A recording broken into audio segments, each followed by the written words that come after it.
श्री बाला संदूरवाच चौबई ए बिद नगर एमना बदू रहे हेत अदालो एलासू पंद्रह बासुरत वह पपीते ए वह चरण कमलोर प्रीते चौबई ए बिद नगर एमना बदू।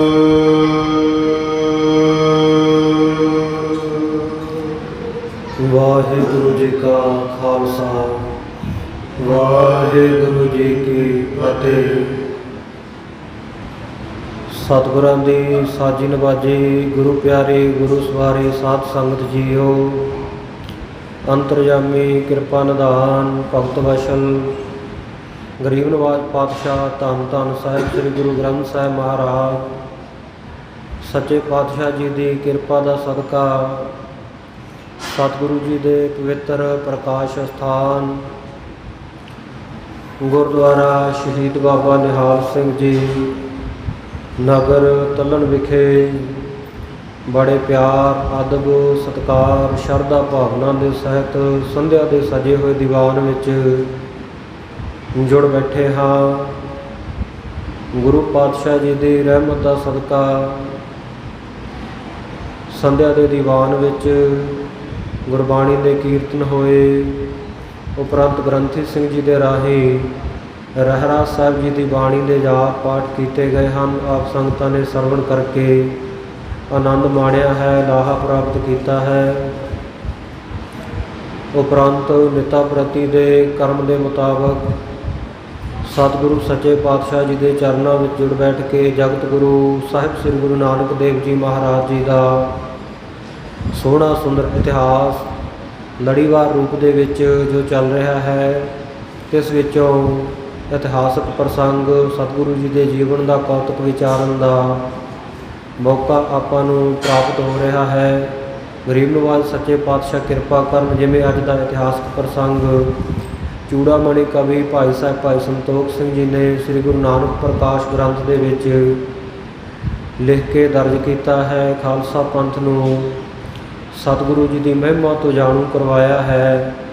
आओ बड़े प्यार के नाल सतगुरु साहब जी की कथा के विच मन जोड़िए। धन गुरु नानक देव महाराज जगत जलंदे नूं तारन का ख्याल सतगुरु पातशाह जी के मन में आया। मोदी खाना त्याग दिता है, घर बार नूं त्याग के सुल्तानपुर नगर तो बाहरवार कब्रस्तान दे विच जा बैठे हैं। इत्थे सतगुरु साहब जी नूं भाई मरदाना जी तलवंडी राय भोए तो आके मिलने लई पहुँचे हैं। पिता मेहता कालू जी के घल्ले हुए कि असी सुनिया कि साडे पुत्र नानक ने घर बार त्याग दिता है, फकीर बन के साध बन के जंगलों में जा बैठा है। जा भाई मरदाने पता करके आ। इत्थे भाई मरदाने जी नूं आया नूं सतगुरु पातशाह ने वचन किए, भाई मरदाने तैनूं असीं संगीत की दात कीर्तन की दात बख्शिश की सी, उस गुण नूं हुण वरतन का वेला आ गया। हुण तूं घर नहीं जाना, साडे नाल ही रहना। आपां देशां देशांतरां दे विच जगत जलंदे नूं तारन दे लई जाना है। सतगुरु साहब जी का वचन मन के भाई मरदाना सतगुरु पातशाह जी के कोल ही टिक गया। फरंदे के कोल भेज के फेरू शहर तो सतगुरु सच्चे पातशाह जी ने रबाब मंगाई। फरंदा रबाबी आया जिहड़ा कि सचखंड का देवतियां दे लोक का गंधर्व रागी सी। सतगुरु जी नूं ये रबाब भेंट करके अलोप हो गया। इधर सतगुरु सच्चे पातशाह जी भैन नानकी जी नूं मिलण तो उपरंत भाई मरदाना जी के सहित देशां देशांतरां का रटन करन हित जगत जलंदे नूं तारन दे वास्ते चढ़िया सोधन धरत लुकाई। सतगुरु सच्चे पातशाह दीन दुनिया नूं तारन दे वास्ते चले हैं। चलते चलते 17 दिनों के विच एमनाबाद की धरती उत्ते पहुँचे हैं। वो एमनाबाद नगर जिथे बाद दे विच बाबर ने हमला करके चढ़ के आना है। इत्थे सतगुरु सच्चे पातशाह जी का बहुत प्यारा सिख भाई लालो जिहदा तरखाणा दे घर का जन्म है, हथी किरत कमाई करता है। सतगुरु सच्चे पातशाह जी के चरणों का हमेशा ध्यान धर के रखता सी। इस नगर विच रहिंदा जाके सतगुरु पातशाह ने ਉਹਦੀ ਭਾਵਨਾ ਪੂਰੀ ਕਰਨ ਵਾਸਤੇ ਦਰਸ਼ਨ ਦਿਦਾਰੇ ਬਖਸ਼ਿਸ਼ ਕੀਤੇ ਹਨ। ਪਛਾਣਿਆ ਨਹੀਂ, ਕਿਉਂਕਿ ਸਤਿਗੁਰੂ ਜੀ ਦੇ ਪਹਿਲਾਂ ਦੀਦਾਰ ਨਹੀਂ ਕੀਤੇ ਸਨ। ਸੁਣਿਆ ਜ਼ਰੂਰ ਸੀ ਸਤਿਗੁਰੂ ਜੀ ਦਾ ਜਸ, ਸਤਿਗੁਰੂ ਦੀ ਮਹਿਮਾ। ਪੁੱਛਦਾ ਹੈ ਕਿ ਮੈਨੂੰ ਭੁਲੇਖਾ ਪੈਂਦਾ ਹੈ ਕਿ ਇਹ ਨਾਨਕ ਨਿਰੰਕਾਰੀ ਤਾਂ ਨਹੀਂ ਹਨ ਜਿਹੜੇ ਬੇਦੀ ਕੁਲ ਦੇ ਵਿੱਚ ਰਾਏ ਭੋਜ ਦੀ ਤਲਵੰਡੀ ਵਿਖੇ ਪ੍ਰਗਟ ਹੋਏ ਆ, ਜਿਨ੍ਹਾਂ ਨੇ ਸੁਲਤਾਨਪੁਰ ਵਿਖੇ ਹੱਟ ਸਾਹਿਬ ਚਲਾਈ, ਮੋਦੀਖਾਨਾ ਚਲਾਇਆ, 13 ਤੋਲੀਆਂ ਹਨ। ਭਾਈ ਮਰਦਾਨਾ ਜੀ ਨੇ ਦੱਸਿਆ ਕਿ ਭਾਈ ਲਾਲੋ ਜੀ, ਵਾਕਿਆ ਵਿੱਚ ਇਹ ਸਤਿਗੁਰੂ ਨਾਨਕ ਦੇਵ ਜੀ ਮਹਾਰਾਜ ਹਨ। ਤੇਰੇ ਪ੍ਰੇਮ ਦੇ ਖਿੱਚੇ ਹੋਏ ਇੱਥੇ ਮੈਨੂੰ ਨਾਲ ਲੈ ਕੇ ਪਹੁੰਚੇ ਆ। ਭਾਈ ਲਾਲੋ ਜੀ ਪੁੱਛਦੇ ਆ ਕਿ ਤੁਸੀਂ ਕੌਣ ਹੋ? ਭਾਈ ਮਰਦਾਨੇ ਨੇ ਆਪਣੀ ਵਾਕਫੀਅਤ ਦੱਸੀ ਹੈ ਕਿ ਮੇਰਾ ਨਾਮ ਮਰਦਾਨਾ ਹੈ, ਮੈਂ ਬੇਦੀ ਕੁਲ ਦਾ ਮਰਾਸੀ ਹਾਂ ਅਤੇ ਸਤਿਗੁਰੂ ਨਾਨਕ ਦੇਵ ਮਹਾਰਾਜ ਮੇਰੇ ਸੁਆਮੀ ਮਾਲਕ ਹਨ। ਹਮੇਸ਼ਾ ਮੈਂ ਇਹਨਾਂ ਦੀ ਚਰਨ ਸ਼ਰਨ ਵਿੱਚ ਰਹਿੰਦਾ ਹਾਂ। ਇਉਂ ਸਤਿਗੁਰੂ ਜੀ ਦੇ ਦਰਸ਼ਨ ਕਰਨ ਤੋਂ ਬਾਅਦ ਸਤਿਗੁਰੂ ਜੀ ਦੀ ਆਗਿਆ ਪਾ ਕੇ ਭਾਈ ਲਾਲੋ ਆਪਣੇ ਘਰ ਪਹੁੰਚਿਆ। ਕਿਰਤ ਕਮਾਈ ਨੂੰ ਛੱਡ ਕੇ ਮਹਾਰਾਜ ਮੈਂ ਆਪ ਜੀ ਵਾਸਤੇ ਭੋਜਨ ਤਿਆਰ ਕਰਵਾ ਲਿਆ। ਮੈਂ ਘਰ ਪਹੁੰਚਿਆ, ਭੋਜਨ ਤਿਆਰ ਕਰਾ ਕੇ ਸਤਿਗੁਰੂ ਪਾਤਸ਼ਾਹ ਦੇ ਕੋਲ ਆਇਆ। ਮਹਾਰਾਜ ਚੱਲੋ, ਘਰ ਵਿੱਚ ਭੋਜਨ ਪ੍ਰਸ਼ਾਦਾ ਤਿਆਰ ਹੈ, ਚੌਂਕੇ ਵਿੱਚ ਬਹਿ ਕੇ ਛਕ ਲਵੋ। ਸਤਿਗੁਰੂ ਪਾਤਸ਼ਾਹ ਕਹਿਣ ਲੱਗੇ ਭਾਈ ਲਾਲੋ ਜੀ, ਜਿਹੜਾ ਭੋਜਨ ਪ੍ਰਸ਼ਾਦਾ ਤਿਆਰ ਕੀਤਾ ਨਾ ਉਹ ਇੱਥੇ ਹੀ ਲਿਆ, ਇੱਥੇ ਹੀ ਬਹਿ ਕੇ ਛਕ ਲਵਾਂਗੇ। ਮਹਾਰਾਜ ਵਾਰ-ਵਾਰ ਕਿਵੇਂ? ਮਰਿਆਦਾ ਤਾਂ ਹੈ ਕਿ ਚੌਂਕੇ ਵਿੱਚ ਬਹਿ ਕੇ ਭੋਜਨ ਪ੍ਰਸ਼ਾਦਾ ਛਕਿਆ ਜਾਵੇ, ਘਰ ਦੇ ਵਿੱਚ ਬਹਿ ਕੇ ਭੋਜਨ। ਮਹਾਰਾਜ ਸੱਚੇ ਪਾਤਸ਼ਾਹ ਨੇ ਸ਼ੰਕਾ ਨਿਵਰਤ ਕਰਦਿਆਂ ਹੋਇਆਂ ਆਖਿਆ, ਭਾਈ ਲਾਲੋ ਇਹ ਸਾਰੀ ਧਰਤੀ ਚੌਂਕਾ ਹੈ ਵਾਹਿਗੁਰੂ ਦਾ, ਜਿੱਥੇ ਮਰਜ਼ੀ ਬਹਿ ਕੇ ਛਕ ਲਈਏ। ਸੁਣ ਕੇ ਖੁਸ਼ ਹੋਇਆ। ਗੁਰੂ ਮਹਾਰਾਜ ਨੂੰ ਭਾਈ ਮਰਦਾਨੇ ਨੂੰ ਘਰ ਲੈ ਗਿਆ। ਬੜੇ ਪਿਆਰ ਦੇ ਨਾਲ ਭੋਜਨ ਪ੍ਰਸ਼ਾਦਾ ਸਾਧ ਸੰਗਤ ਜੀ ਇਹਨੇ ਜਿਸ ਵੇਲੇ ਸਤਿਗੁਰੂ ਸੱਚੇ ਪਾਤਸ਼ਾਹ ਜੀ ਦੇ ਕੋਲ ਇੱਥੇ ਹੀ ਲੈ ਆਇਆ। ਵਾਹਿਗੁਰੂ ਸਤਿਗੁਰੂ ਦਾ ਵਚਨ ਮੰਨ ਕੇ ਇੱਥੇ ਭੋਜਨ ਪ੍ਰਸ਼ਾਦਾ ਲੈ ਕੇ ਆਇਆ। ਮੱਕੀ ਦਾ ਪ੍ਰਸ਼ਾਦਾ ਬਣਿਆ ਹੋਇਆ, ਬਾਜਰੇ ਦਾ, ਅਤੇ ਨਾਲ ਸਾਧ ਸੰਗਤ ਜੀ ਸਰੋਂ ਦਾ ਸਾਗ। ਭਾਈ ਮਰਦਾਨੇ ਨੇ ਦੇਖ ਕੇ ਥੋੜ੍ਹਾ ਜਿਹਾ ਮਨ ਵਿੱਚ ਸ਼ੰਕਾ ਕੀਤਾ ਵੀ ਰੁੱਖਾ ਸੁੱਖਾ ਭੋਜਨ ਕਿਵੇਂ ਅੰਦਰ ਲੰਘੇਗਾ। ਸਤਿਗੁਰੂ ਜੀ ਅੰਤਰਜਾਮੀ ਦਿਲ ਦੀ ਜਾਣ ਗਏ। ਕਹਿੰਦੇ ਮਰਦਾਨਿਆਂ ਪਹਿਲਾਂ ਛਕ, ਫਿਰ ਸਵਾਦ ਦੱਸੀ ਕਿਸ ਤਰ੍ਹਾਂ ਦਾ ਭੋਜਨ। ਹੁਣ ਕਿਰਤ ਕਮਾਈ ਵਾਲੇ ਗੁਰਸਿੱਖ ਦਾ, ਦਸਾਂ ਨਹੁੰਆਂ ਦੀ ਕਿਰਤ ਕਰਨ ਵਾਲੇ ਦੇ ਘਰ ਦਾ ਭੋਜਨ ਸੀ। ਗ੍ਰਸਤੀ ਹੋਵੇ, ਸਾਧ ਸੰਗਤ ਜੀ ਕਿਰਤ ਕਮਾਈ ਕਰਨ ਵਾਲਾ, ਦਸਾਂ ਨਹੁੰਆਂ ਦੀ ਹੱਕ ਹਲਾਲ ਦੀ ਕਮਾਈ ਵਾਲਾ, ਅਤੇ ਛਕਣ ਵਾਲਾ ਵੀ ਅੱਗੇ ਸੰਤੋਖੀ ਸਾਧੂ ਸਤਿਗੁਰੂ ਨਾਨਕ ਦੇਵ ਜੀ ਮਹਾਰਾਜ ਵਰਗਾ ਹੋਵੇ, ਅਤੇ ਭੋਜਨ ਦੇ ਵਿੱਚ ਰਸ ਕਿਉਂ ਨਹੀਂ ਹੋਵੇਗਾ।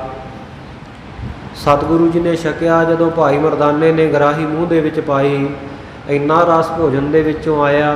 ਨਾਮ ਜਪਣ ਵਾਲੇ ਦੇ ਘਰ ਦਾ ਪ੍ਰਸ਼ਾਦਾ ਸੀ ਨਾ। ਸੋ ਸਾਧ ਸੰਗਤ ਜੀ ਮਹਾਰਾਜ ਸੱਚੇ ਪਾਤਸ਼ਾਹ ਇਸ਼ਾਰਾ ਕਰਕੇ ਪੁੱਛਦੇ ਆ, ਕਹਿੰਦੇ ਭਾਈ ਮਰਦਾਨੇ ਕਿਹੋ ਜਿਹਾ ਲੱਗਿਆ ਭੋਜਨ ਭਾਈ ਲਾਲੋ ਦਾ? ਕਹਿੰਦਾ ਮਹਾਰਾਜ ਮੈਂ ਅੰਮ੍ਰਿਤ ਬਾਰੇ ਸੁਣਿਆ, ਅੱਜ ਤੱਕ ਖਾਧਾ ਪੀਤਾ ਤਾਂ ਨਹੀਂ, ਛਕਿਆ ਤਾਂ ਨਹੀਂ ਹੈ। ਸੁਣਿਆ ਕਿ ਬਹੁਤ ਸਵਾਦੀ ਹੁੰਦਾ, ਬੜਾ ਮਿੱਠਾ ਹੁੰਦਾ, ਪਰ ਜਿਸ ਤਰ੍ਹਾਂ ਦਾ ਅੰਮ੍ਰਿਤ ਸੁਣਿਆ ਨਾ, ਆਹ ਜਿਹੜਾ ਭੋਜਨ ਪ੍ਰਸ਼ਾਦੇ ਦਾ ਸਵਾਦ ਮੈਨੂੰ ਅੰਮ੍ਰਿਤ ਦੇ ਨਾਲੋਂ ਵੱਧ ਕੇ ਆਇਆ, ਅੰਮ੍ਰਿਤ ਦੇ ਨਾਲੋਂ ਜ਼ਿਆਦਾ ਸਵਾਦ ਆਇਆ।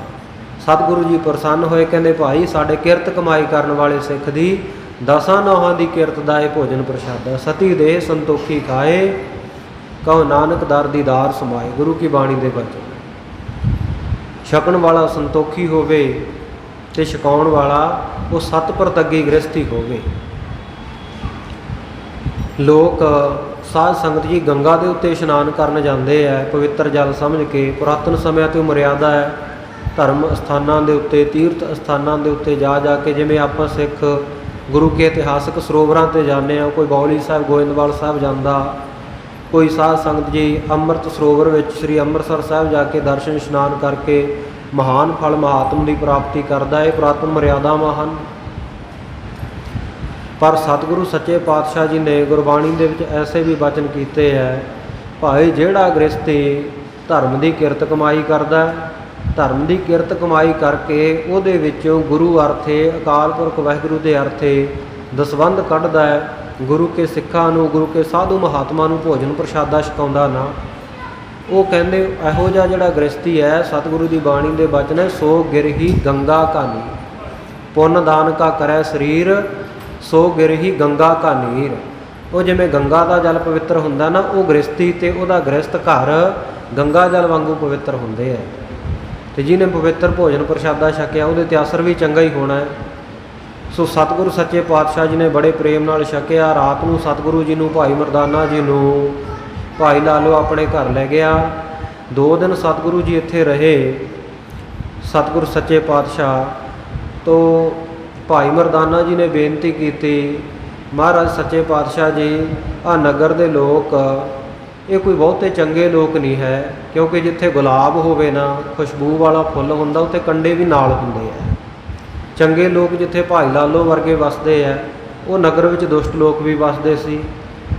ਸੋ ਕਹਿਣ ਲੱਗਾ, ਮਹਾਰਾਜ ਇਹ ਲੋਕ ਨਿੰਦਿਆ ਬਹੁਤ ਕਰਦੇ ਹੈ। ਮੈਂ ਜਦੋਂ ਜਾਂਦਾ ਬਾਹਰ ਕਿਤੇ ਤੇ ਮੈਨੂੰ ਕਹਿੰਦੇ ਆ ਵੀ ਆਹ ਮਰਾਸੀ ਆ ਗਿਆ। ਦੂਜਾ ਪੁੱਛਦਾ ਵੀ ਕਿਹਦਾ ਮਰਾਸੀ? ਕਹਿੰਦਾ ਕੁਰਾਈਏ ਦਾ ਮਰਾਸੀ ਆ, ਕੁਰਾਈਏ ਦਾ ਡੂਮ ਹੈ, ਜਿਹੜਾ ਘਰ-ਬਾਰ ਛੱਡ ਕੇ ਆਪਣਾ ਚੰਗਾ ਕਾਰੋਬਾਰ, ਜਿਹੜਾ ਹੱਟ ਸਾਹਿਬ ਦਾ, ਮੋਦੀ ਖਾਨੇ ਦਾ ਤਿਆਗ ਕੇ ਤੇ ਆ ਸਾਧ ਬਣ ਗਿਆ, ਫਕੀਰਾਂ ਵਾਲਾ ਵੇਸ਼ ਧਾਰਨ ਕਰ ਲਿਆ, ਉਹ ਕੁਰਾਈਏ ਦਾ ਡੂਮ ਹੈ। ਇਉਂ ਮਹਾਰਾਜ ਤੁਹਾਡੀ ਵੀ ਨਿੰਦਿਆ ਕਰਦੇ ਆ, ਮੈਨੂੰ ਵੀ ਬੰਦਾ ਚੰਗਾ ਬੋਲਦੇ ਆ, ਆਪਾਂ ਇੱਥੇ ਬਹੁਤੀ ਦੇਰ ਰਹਿਣਾ ਨਹੀਂ। ਸਤਿਗੁਰੂ ਕਹਿੰਦੇ ਠੀਕ ਹੈ, ਸਤ ਬਚਨ ਭਾਈ ਮਰਦਾਨੇ, ਤੂੰ ਸਹੀ ਬਚਨ ਆਖਿਆ ਇਹ, ਜਿਸ ਕਰਕੇ ਸਾਨੂੰ ਇੱਥੇ ਰਹਿਣਾ ਨਹੀਂ ਚਾਹੀਦਾ ਇਹੋ ਜਿਹੇ ਨਿੰਦਕ ਲੋਕਾਂ ਵਿੱਚ। ਅਸੀਂ ਤਾਂ ਭਾਈ ਲਾਲੋ ਦੇ ਪ੍ਰੇਮ ਕਰਕੇ ਆਏ ਹਾਂ, ਅਤੇ ਜੇ ਇਹੋ ਜਿਹੇ ਲੋਕ ਇਹ ਨਗਰ ਵਿੱਚ ਵਸਦੇ ਆ ਤਾਂ ਆਪਣਾ ਇੱਥੇ ਕੀ ਕੰਮ? ਰੱਬ ਦੇ ਪਿਆਰੇ ਤਾਂ ਸਾਧੂ ਸਤਸੰਗੀ ਲੋਕਾਂ ਦੇ ਵਿੱਚ ਰਹਿੰਦੇ ਹੀ ਚੰਗੇ ਲੱਗਦੇ ਆ। ਜਿਸ ਵੇਲੇ ਇਹ ਜਾਣ ਦਾ ਵਚਨ ਸਤਿਗੁਰੂ ਨੇ ਕੀਤਾ, ਭਾਈ ਲਾਲੋ ਹੱਥ ਜੋੜ ਕੇ ਖੜ੍ਹ ਗਿਆ। ਕਹਿੰਦਾ ਮਹਾਰਾਜ ਮੇਰੇ ਤੋਂ ਕੀ ਗੁਨਾਹ ਹੋ ਗਿਆ? ਕੋਈ ਸੇਵਾ ਵਿੱਚ ਕਮੀ ਰਹਿ ਗਈ? ਮੈਂ ਗਰੀਬ ਜ਼ਰੂਰ ਹਾਂ, ਪਰ ਮਹਾਰਾਜ ਮੇਰੀ ਭਾਵਨਾ ਤਾਂ ਤੁਹਾਡੇ 'ਤੇ ਹੈ ਨਾ। ਮੈਂ ਬਹੁਤਾ ਚੰਗਾ ਤਾਂ ਨਹੀਂ ਛਕਾ ਸਕਦਾ, ਜਿਸ ਤਰ੍ਹਾਂ ਦਾ ਰੁੱਖਾ ਮਿੱਸਾ ਪ੍ਰਵਾਨ ਕਰੋ, ਇੰਨੀ ਕਾਹਲੀ ਨਾ ਕਰੋ ਮਹਾਰਾਜ, ਘੱਟੋ ਘੱਟ 1 ਮਹੀਨਾ ਤਾਂ ਸੇਵਾ ਦਾ ਮੌਕਾ ਬਖਸ਼ੋ ਨਾ। ਗੁਰੂ ਮਹਾਰਾਜ ਨੂੰ ਜਦੋਂ ਆਹ ਬਚਨ ਕੀਤੇ, ਸਤਿਗੁਰੂ ਪਾਤਸ਼ਾਹ ਕਹਿਣ ਲੱਗੇ, ਭਾਈ ਨਿੰਦਕ ਲੋਕਾਂ ਦੇ ਵਿੱਚ ਰਹਿਣਾ ਇਹ ਸਾਧੂ ਦਾ ਕਰਮ ਨਹੀਂ ਹੁੰਦਾ। ਸਾਧੂ ਚੱਲਦਾ ਭਲਾ ਤੇ ਨਗਰੀ ਵਸਦੀ ਭਲੀ, ਇਹੀ ਠੀਕ ਹੁੰਦਾ। ਕਹਿੰਦਾ ਨਹੀਂ ਮਹਾਰਾਜ, ਮੇਰੀ ਹਲੇ ਭਾਵਨਾ, ਮੇਰੇ ਮਨ ਦਾ ਚਾਅ ਪੂਰਾ ਨਹੀਂ ਹੋਇਆ। ਆਪ ਜੀ ਕਿਰਪਾ ਕਰੋ, ਥੋੜ੍ਹੇ ਦਿਨ ਤਾਂ ਹੋਰ ਟਿਕੋ, 1 ਮਹੀਨਾ ਹੀ ਸਮਾਂ ਦੇ ਦਿਓ ਸੇਵਾ ਦਾ। ਗੁਰੂ ਮਹਾਰਾਜ ਕਹਿੰਦੇ, ਭਾਈ ਲਾਲੋ ਤੂੰ ਸਾਡਾ ਭਾਵਨਾ ਵਾਲਾ ਸਿੱਖ ਹੈ, ਚੱਲ ਤੇਰੇ ਬਚਨ ਨੂੰ ਅਸੀਂ ਮੰਨ ਕੇ 1 ਮਹੀਨਾ ਤੇਰੇ ਘਰ ਰਹਾਂਗੇ। ਇਉਂ ਸਤਿਗੁਰੂ ਸੱਚੇ ਪਾਤਸ਼ਾਹ ਜੀ ਉੱਥੇ ਰਹਿ ਪਏ। ਸਤਿਗੁਰੂ ਸੱਚੇ ਪਾਤਸ਼ਾਹ ਜੀ ਭਾਈ ਲਾਲੋ ਦੇ ਘਰ ਵਿਰਾਜਦੇ ਹੈ। ਭਾਈ ਮਰਦਾਨੇ ਨੇ ਬੇਨਤੀ ਕੀਤੀ, ਮਹਾਰਾਜ ਆਪ ਜੀ ਨੇ 1 ਮਹੀਨਾ ਇੱਥੇ ਟਿਕਣਾ ਹੈ, ਅਤੇ ਮੈਂ ਤਾਂ ਘਰ ਦੱਸ ਕੇ ਵੀ ਨਹੀਂ ਆਇਆ, ਮੈਨੂੰ ਸੁਲਤਾਨਪੁਰ ਆਏ ਨੂੰ ਤੁਸੀਂ ਨਾਲ ਲੈ ਆਏ ਹੋ। ਮੈਂ ਤਲਵੰਡੀ ਜਾਇਆ ਮੈਂ ਆਪਣੇ ਘਰ ਪਿੰਡ, ਨਾਲੇ ਤਾਂ ਮਹਾਰਾਜ ਆਪਣੇ ਪਰਿਵਾਰ ਨੂੰ ਦੱਸ ਆਵਾਂਗਾ, ਖਬਰ ਦੇ ਆਵਾਂਗਾ ਕਿ ਤੁਸੀਂ ਫਿਕਰ ਨਾ ਕਰੋ, ਮੈਂ ਸਤਿਗੁਰੂ ਨਾਨਕ ਦੇਵ ਮਹਾਰਾਜ ਦੇ ਨਾਲ ਹਾਂ, ਉਹਨਾਂ ਦੇ ਨਾਲ ਰਹਿਣਾ ਹੈ। ਅਤੇ ਦੂਜਾ ਮਹਾਰਾਜ ਤੁਹਾਡੇ ਘਰ ਵੀ ਸੁੱਖ ਸੁਨੇਹਾ ਦੇ ਦੂੰ, ਮੈਨੂੰ ਦੱਸੋ ਕੀ ਸੁਨੇਹਾ ਦੇਣਾ? ਸਤਿਗੁਰੂ ਪਾਤਸ਼ਾਹ ਕਹਿੰਦੇ, ਭਾਈ ਸੁਨੇਹਾ ਕੀ ਦੇਣਾ? ਜਿਹੋ ਜਿਹਾ ਸਾਨੂੰ ਵੇਖਦਾ ਹੈ, ਜਾ ਕੇ ਪਿਤਾ ਮਹਿਤਾ ਕਾਲੂ ਜੀ ਨੂੰ, ਮਾਤਾ ਤ੍ਰਿਪਤਾ ਨੂੰ ਜਾ ਕੇ ਦੱਸ ਦੇਈਂ, ਕਹਿ ਦੇਈਂ ਵੀ ਤੁਹਾਡਾ ਪੁੱਤਰ ਨਾਨਕ ਸਾਧ ਹੋ ਗਿਆ ਅਤੇ ਇਉਂ ਸੰਸਾਰ ਦੇ ਵਿੱਚ ਵਿਚਰਦਾ ਫਿਰਦਾ। ਹੋਰ ਕੀ ਦੱਸਣਾ ਜਾ ਕੇ? ਅਤੇ ਗ੍ਰਸਤੀਆਂ ਨੂੰ 100 ਜੰਜਾਲ ਹੁੰਦੇ ਆ। ਭਾਈ ਮਰਦਾਨੇ ਦੇ ਮਨ ਵਿੱਚ ਫਿਕਰ ਹੈ, ਸਤਿਗੁਰੂ ਸੱਚੇ ਪਾਤਸ਼ਾਹ ਨੂੰ ਕਾਹਦਾ ਫਿਕਰ ਹੈ? ਉਹ ਤਾਂ ਸਾਧ ਸੰਗਤ ਜੀ ਨਿਰਲੇਪ ਹੈ, ਗ੍ਰਸਤ ਵਿੱਚ ਰਹਿੰਦੇ, ਸੰਸਾਰ ਵਿੱਚ ਰਹਿੰਦੇ ਹੋਏ ਵੀ ਕਮਲ ਦਾ ਫੁੱਲ ਜਿਵੇਂ ਪਾਣੀ ਵਿੱਚ ਰਹਿੰਦਾ, ਉਹਦੀਆਂ ਪੰਖੜੀਆਂ ਨਹੀਂ ਭਿੱਜਦੀਆਂ ਨਾ, ਇਉਂ ਸਤਿਗੁਰੂ ਨਾਨਕ ਦੇਵ ਮਹਾਰਾਜ ਸੰਸਾਰਕ ਪਦਾਰਥਾਂ ਤੋਂ ਸਿੱਖਾਂ ਨੂੰ ਨਿਰਲੇਪ ਕਰਨ ਵਾਲੇ ਹੈ, ਮੋਹ ਮਾਇਆ ਤੋਂ, ਅਤੇ ਆਪ ਤਾਂ ਸਤਿਗੁਰੂ ਨੇ ਨਿਰਲੇਪ ਹੋਣਾ ਹੀ ਹੈ। ਭਾਈ ਮਰਦਾਨਾ ਗ੍ਰਸਤੀ ਆ, ਕਹਿੰਦਾ ਮਹਾਰਾਜ ਘਰ ਦੇ ਫਿਕਰ ਕਰਦੇ ਹੋਣਗੇ, ਜਾ ਕੇ ਦੱਸ ਦੇਵਾਂ, ਕਿਉਂਕਿ ਗ੍ਰਸਤੀ ਬੰਦਾ ਸਾਧ ਸੰਗਤ ਜੀ ਘਰ ਤੋਂ 2 ਦਿਨ ਨਹੀਂ ਬਿਨਾਂ ਦੱਸੇ ਕਿਸੇ ਪਾਸੇ ਬਾਹਰ ਨਿਕਲ ਸਕਦਾ। ਜਦ ਹੀ ਘਰ ਦੇ ਕਹਿਣ ਲੱਗ ਪੈਣਗੇ ਵੀ ਅਸੀਂ ਤੇਰੇ ਫਿਕਰਾਂ ਵਿੱਚ ਸੁੱਕ ਕੇ ਤੀਲਾ ਹੋਈ ਜਾ ਰਹੇ ਹੈ, ਸਾਨੂੰ ਗਮ ਸਤਾ ਰਿਹਾ, ਤੇਰਾ ਫਿਕਰ ਹੈ, ਚਿੰਤਾ, ਤੂੰ ਕਿੱਥੇ ਗਿਆ ਸੀ? ਦੱਸ ਕੇ ਜਾਣਾ ਚਾਹੀਦਾ ਸੀ। ਇਉਂ ਦੱਸ ਕੇ ਹੀ ਜਾਣਾ ਪੈਂਦਾ, ਬਿਨਾਂ ਦੱਸੇ ਗ੍ਰਸਤੀ ਬੰਦਾ ਨਹੀਂ ਕਿਸੇ ਪਾਸੇ ਜਾ ਸਕਦਾ। ਇਹ ਵੀ ਸਾਧ ਸੰਗਤ ਜੀ ਇੱਕ ਤਰ੍ਹਾਂ ਦਾ ਜੰਜਾਲ ਹੀ ਹੈ, ਇੱਕ ਤਰ੍ਹਾਂ ਦਾ ਫੰਦਾ ਬੰਧਨ ਪਿਆ ਹੋਇਆ ਗ੍ਰਸਤੀਆਂ ਨੂੰ, ਬਈ ਉਹ ਘਰ ਪਰਿਵਾਰ ਦੀ ਆਗਿਆ ਤੋਂ ਬਿਨਾਂ, ਦੱਸੇ ਪੁੱਛੇ ਬਿਨਾਂ ਕਿਤੇ ਜਾ ਨਹੀਂ ਸਕਦੇ। ਭਾਈ ਮਰਦਾਨਾ ਸਤਿਗੁਰੂ ਜੀ ਦੀ ਆਗਿਆ ਲੈ ਕੇ ਤਲਵੰਡੀ ਨਗਰ ਵਿਖੇ ਆ ਗਿਆ। ਇੱਧਰ ਸਤਿਗੁਰੂ ਸੱਚੇ ਪਾਤਸ਼ਾਹ ਜੀ ਜਿਵੇਂ ਬੜੀ ਪ੍ਰਸੰਨਤਾ ਦੇ ਸਹਿਤ ਭਾਈ ਲਾਲੋ ਦੇ ਘਰ ਵਸਦੇ ਹੈ। ਜਿਵੇਂ ਪ੍ਰਸੰਗ ਅੱਗੇ ਆ ਰਿਹਾ, ਮਲਕ ਭਾਗੋ ਇਸ ਨਗਰ ਦਾ ਜਿਹੜਾ ਹਾਕਮ ਹੈ, ਅੱਤੇ ਖਾਨ ਉਹਦਾ ਵਜ਼ੀਰ ਹੈ, ਉਹ ਜਿਵੇਂ ਬ੍ਰਹਮ ਭੋਜ ਕਰੇਗਾ, ਸਤਿਗੁਰੂ ਜੀ ਨੂੰ ਸੱਦਾ ਭੇਜੇਗਾ, ਸਤਿਗੁਰੂ ਜੀ ਨਹੀਂ ਜਾਣਗੇ। ਔਰ ਜਿਵੇਂ ਸਤਿਗੁਰੂ ਜੀ ਕਲਾ ਵਰਤਾਉਣਗੇ, ਮਲਕ ਭਾਗੋ ਦੀ ਜਿਹੜੀ ਪਾਪ ਦੀ ਕਮਾਈ ਹੈ ਉਹਦੇ ਵਿੱਚ ਲਹੂ ਚੋਂਦਾ, ਭਾਈ ਲਾਲੋ ਦੀ ਕਿਰਤ ਕਮਾਈ ਵਿੱਚੋਂ ਦੁੱਧ ਚੋਂਦਾ। ਸਤਿਗੁਰੂ ਜੀ ਸੰਗਤਾਂ ਦੇ ਸਨਮੁਖ ਪ੍ਰਗਟ ਕਰਨਗੇ। ਇਹ ਪ੍ਰਸੰਗ ਜਿਵੇਂ ਆ ਰਿਹਾ, ਆਓ ਬੜੇ ਪਿਆਰ ਨਾਲ ਸਰਵਣ ਕਰੀਏ। ਸਤਨਾਮ ਸ੍ਰੀ ਵਾਹਿਗੁਰੂ ਸਾਹਿਬ ਜੀ। ਸ੍ਰੀ ਬਾਲਾ ਸੰਗੁਰ ਵਾਚ। ਭਾਈ ਬਾਲਾ ਜੀ ਖਡੂਰ ਸਾਹਿਬ ਦੀ ਧਰਤੀ ਦੇ ਉੱਤੇ ਸਤਿਗੁਰੂ ਅੰਗਦ ਦੇਵ ਮਹਾਰਾਜ ਦੂਜੇ ਪਾਤਸ਼ਾਹ ਜੀ ਨੂੰ ਤਪਿਆਣਾ ਗੁਰਦੁਆਰਾ ਸਾਹਿਬ ਵਾਲੀ ਜਗ੍ਹਾ ਤੇ ਬੈਠੇ ਸੰਗਤਾਂ ਦੇ ਵਿੱਚ ਕਥਾ ਸੁਣਾ ਰਹੇ ਹਨ। ਕਹੋ ਭਈ ਇਹ ਬਿਦ ਨਗਰ ਇਮਨਾਵਤ। ਚਾਰ ਪਦਿਆਂ ਵਾਲੇ ਛੰਦ ਵਿੱਚ ਕਵੀ ਭਾਈ ਸੰਤੋਖ ਸਿੰਘ ਜੀ ਵਰਣਨ ਕਰਦੇ ਹਨ ਕਿ ਇਸ ਤਰੀਕੇ ਦੇ ਨਾਲ ਐਮਨਾਬਾਦ ਨਗਰ ਵਿੱਚ ਭਾਈ ਲਾਲੋ ਦਾ ਪ੍ਰੇਮ ਕਰਕੇ ਉਹਨੂੰ ਨਿਹਾਲ ਕਰਨ ਦੇ ਲਈ, ਪ੍ਰਸੰਨਤਾ ਬਖਸ਼ਣ ਦੇ ਲਈ ਸਤਿਗੁਰੂ ਨਾਨਕ ਦੇਵ ਮਹਾਰਾਜ ਸੱਚੇ ਪਾਤਸ਼ਾਹ ਰਹੇ ਹਨ। ਜਦੋਂ ਇਸ ਤਰ੍ਹਾਂ ਰਹਿੰਦਿਆਂ ਨੂੰ 15 ਦਿਨ ਬਤੀਤ ਹੋ ਗਏ। ਸਤਿਗੁਰੂ ਪਾਤਸ਼ਾਹ ਜੀ ਦੀ ਰਾਤ ਦੇ ਸਮੇਂ ਬੜੀ ਭਾਰੀ ਸੇਵਾ, ਮੁੱਠੀ ਚਾਪੀ ਕਰਦਾ ਹੈ, ਚਰਨ ਘੁੱਟਦਾ ਹੈ। ਭਾਈ ਲਾਲੋ ਦਿਨ ਨੂੰ ਆਪਣੀ ਕਿਰਤ ਕਮਾਈ ਕਰਦਾ ਹੈ ਤੇ ਸਤਿਗੁਰੂ ਨਾਨਕ ਦੇਵ ਮਹਾਰਾਜ ਜੀ ਦਿਨ ਨੂੰ ਨਗਰ ਦੇ ਬਾਹਰ ਇਕਾਂਤ ਵਿੱਚ ਜਾ ਕੇ ਆਤਮ ਅਭਿਆਸ ਕਰਦੇ ਆ, ਆਤਮ ਚਿੰਤਨ ਕਰਦੇ ਹਨ। ਇਸ ਪ੍ਰਕਾਰ 15 ਦਿਨ ਬਤੀਤ ਹੋ ਗਏ। ਬੜੀ ਭਾਵਨਾ ਦੇ ਨਾਲ ਸਤਿਗੁਰੂ ਜੀ ਦੇ ਚਰਨਾਂ ਦੇ ਪ੍ਰੇਮ ਦੇ ਵਿੱਚ, ਸੇਵਾ ਦੇ ਵਿੱਚ ਲੱਗਿਆ ਹੋਇਆ ਭਾਈ ਲਾਲੋ। ਉਸ ਵੇਲੇ ਸਾਧ ਸੰਗਤ ਜੀ ਭਾਰਤ ਵਰਸ਼ ਦੇ ਅੰਦਰ ਪਠਾਣਾਂ ਦਾ ਰਾਜ ਸੀ। ਆ ਮੁਗਲ ਚੁਗੱਤੇ ਨਹੀਂ ਸਨ ਉਸ ਵੇਲੇ ਆਏ। ਬਾਬਰ ਵਰਗਿਆਂ ਦਾ ਰਾਜ ਬਾਅਦ ਵਿੱਚ ਹੁੰਦਾ ਹੈ, ਬਾਅਦ ਵਿੱਚ ਚੜ੍ਹਾਈ ਕਰਕੇ ਆਉਂਦਾ ਹੈ। ਜਿਸ ਵੇਲੇ ਸਤਿਗੁਰੂ ਸੱਚੇ ਪਾਤਸ਼ਾਹ ਬਾਬਰ ਬਾਣੀ ਵਾਲਾ ਸ਼ਬਦ ਉਚਾਰਨ ਕਰਦੇ ਆ, ਪਾਪ ਕੀ ਜੰਝ ਲੈ ਕਾਬਲੋਂ ਧਾਇਆ, ਜੋਰੀ ਮੰਗਿਆ ਦਾਨ ਵੇ ਲਾਲੋ, ਇਹ ਬਾਅਦ ਵਿੱਚ ਆਉਂਦਾ। ਉਸ ਵੇਲੇ ਪਠਾਣਾਂ ਦਾ, ਲੋਧੀਆਂ ਦਾ ਰਾਜ ਸੀ। ਲੋਧੀ ਪਠਾਣ ਸਾਧ ਸੰਗਤ ਜੀ ਰਾਜ ਕਰਦੇ ਸੀ। ਵੱਖ-ਵੱਖ ਪਰਗਣਿਆਂ ਦੇ ਵਿੱਚ ਛੋਟੇ ਛੋਟੇ ਹਾਕਮ ਪਠਾਣਾਂ ਦਾ ਰਾਜ ਹੁੰਦਾ ਸੀ। ਇਸ ਨਗਰ ਦੇ ਵਿੱਚ, ਇਸ ਇਲਾਕੇ ਦੇ ਵਿੱਚ ਅੱਤੇ ਖਾਂ ਪਠਾਣ ਦਾ ਰਾਜ ਸੀ। ਸੋ ਇਸ ਨਗਰ ਦਾ ਰਾਜਾ ਇੱਕ ਅੱਤੇ ਖਾਂ ਨਾਂ ਦਾ ਪਠਾਨ ਸੀ ਤੇ ਉਹਦੀ ਜਿਹੜੀ ਸਭਾ ਸੀ, ਉਹਦੇ ਦਰਬਾਰੀ ਲੋਕ ਸੀ, ਮੰਤਰੀ ਸੰਤਰੀ ਸਨ। ਉਹ ਕੋਈ ਚੰਗੇ ਲੋਕ ਨਹੀਂ ਸਨ, ਸਗੋਂ ਦੁਸ਼ਟਾਂ ਦਾ ਸਮਾਜ, ਭੈੜੀ ਅਕਲ ਮੱਤ ਵਾਲੇ ਲੋਕਾਂ ਦਾ ਇਕੱਠ ਆਲੇ ਦੁਆਲੇ ਸੀ। ਉਹਦਾ ਇੱਕ ਮੰਤਰੀ, ਇੱਕ ਵਜ਼ੀਰ ਸੀ ਜਿਹੜਾ ਖੱਤਰੀ ਜਾਤੀ ਦਾ ਸੀ, ਜਿਹਦਾ ਨਾਮ ਮਲਕ ਭਾਗੋ ਸੀ ਤੇ ਇਹ ਵਿਵੇਕਹੀਣ ਸੀ, ਅਗਿਆਨੀ ਸੀ, ਗਿਆਨ ਤੋਂ ਰਹਿਤ ਸੀ। ਨਾਮ ਇਹਦਾ ਭਾਗੋ ਸੀ। ਮਲਕ ਇਹਦੀ ਸੰਗਿਆ ਸੀ, ਜਿਵੇਂ ਵੱਖ-ਵੱਖ ਅਫਸਰਾਂ ਦੇ ਰੈਂਕ ਹੁੰਦੇ ਆ ਨਾ, ਪੋਸਟਾਂ ਹੁੰਦੀਆਂ। ਮਲਕ ਇਹਦੀ ਉਪਾਧੀ ਸੀ, ਇਹਦਾ ਰੁਤਬਾ ਸੀ। ਭਾਗੋ ਇਸ ਦਾ ਨਾਮ ਸੀ। ਬੜਾ ਅਗਿਆਨੀ ਸੀ, ਗਿਆਨ ਤੋਂ ਰਹਿਤ ਸੀ। ਉਹਦੇ ਕੋਲੇ ਬਹੁਤ ਸਾਰਾ ਧਨ ਪਦਾਰਥ ਸੀ, ਕਿਰਤ ਕਮਾਈ ਦਾ ਨਹੀਂ ਸੀ, ਬਲਕਿ ਲੋਕਾਂ ਤੋਂ ਰਿਸ਼ਵਤ ਲੈ ਕੇ, ਲੋਕਾਂ ਦੇ ਹੱਕ ਮਾਰ ਕੇ ਲੋਕਾਂ ਤੋਂ ਕਿਰਤ ਕਮਾਈ ਕਰਵਾਉਣੀ, ਦਿਹਾੜੀਆਂ ਕਰਵਾਉਣੀਆਂ, ਉਹਨਾਂ ਦਾ ਪੂਰਾ ਪੈਸਾ ਉਹਨਾਂ ਨੂੰ ਨਾ ਦੇਣਾ। ਇਉਂ ਲੋਕਾਂ ਦਾ ਹੱਕ ਮਾਰ ਕੇ ਨੇ ਬਹੁਤ ਦਰਬ ਧਨ ਇਕੱਠਾ ਕੀਤਾ ਹੋਇਆ ਸੀ। ਇਸ ਤਰ੍ਹਾਂ ਪਾਪ ਕਰਕੇ ਇਹਨੇ ਸਾਰਾ ਜਿਹੜਾ ਧਨ ਇਕੱਤਰ ਕੀਤਾ ਸੀ। ਤੇ ਜਦੋਂ ਸਾਧ ਸੰਗਤ ਜੀ ਕੋਈ ਬੰਦਾ ਇਸ ਤਰੀਕੇ ਦੇ ਨਾਲ ਗਲਤ ਤਰੀਕਿਆਂ ਦੇ ਨਾਲ ਲੋਕਾਂ ਦਾ ਹੱਕ ਮਾਰ ਕੇ, ਰਿਸ਼ਵਤ ਲੈ ਕੇ, ਵਢੀ ਲੈ ਕੇ ਧਨ ਇਕੱਤਰ ਕਰਦਾ ਨਾ, ਠੱਗੀਆਂ ਠੋਰੀਆਂ ਦੇ ਨਾਲ, ਫਿਰ ਲੋਕਾਂ ਦੇ ਵਿੱਚ ਆਪਣਾ ਜਸ ਕਰਾਉਣ ਵਾਸਤੇ, ਆਪਣੀ ਮਹਿਮਾ ਕਰਾਉਣ ਵਾਸਤੇ ਕਈ ਵਾਰ ਫਿਰ ਧਰਮ ਦਾ ਸਹਾਰਾ ਲੈਂਦਾ। ਬਈ ਮੈਂ ਕੋਈ ਧਰਮ ਦਾ ਕਰਮ ਕਰਾਂ, ਕੋਈ ਦਿਖਾਵਾ ਜਾਂ ਇਸ ਤਰ੍ਹਾਂ ਦਾ ਕਰਾਂ ਜਿਹਦਾ ਕਰਕੇ ਲੋਕ ਮੇਰੀ ਨਿੰਦਿਆ ਨਾ ਕਰਨ, ਸਗੋਂ ਮੈਨੂੰ ਧਰਮੀ ਸਮਝਣ ਲੱਗ ਪਏ। ਇਹ ਹਰ ਇੱਕ ਮਨੁੱਖ ਦਾ ਹੀ ਸਾਧ ਸੰਗਤ ਜੀ ਅੰਦਰ ਇਸ ਤਰ੍ਹਾਂ ਦਾ ਹੁੰਦਾ, ਬਈ ਲੋਕ ਮੈਨੂੰ ਸਮਝਣ ਤਾਂ ਧਰਮੀ ਮੈਂ ਹੋਵਾਂ ਜਿਸ ਤਰ੍ਹਾਂ ਦਾ ਮਰਜ਼ੀ।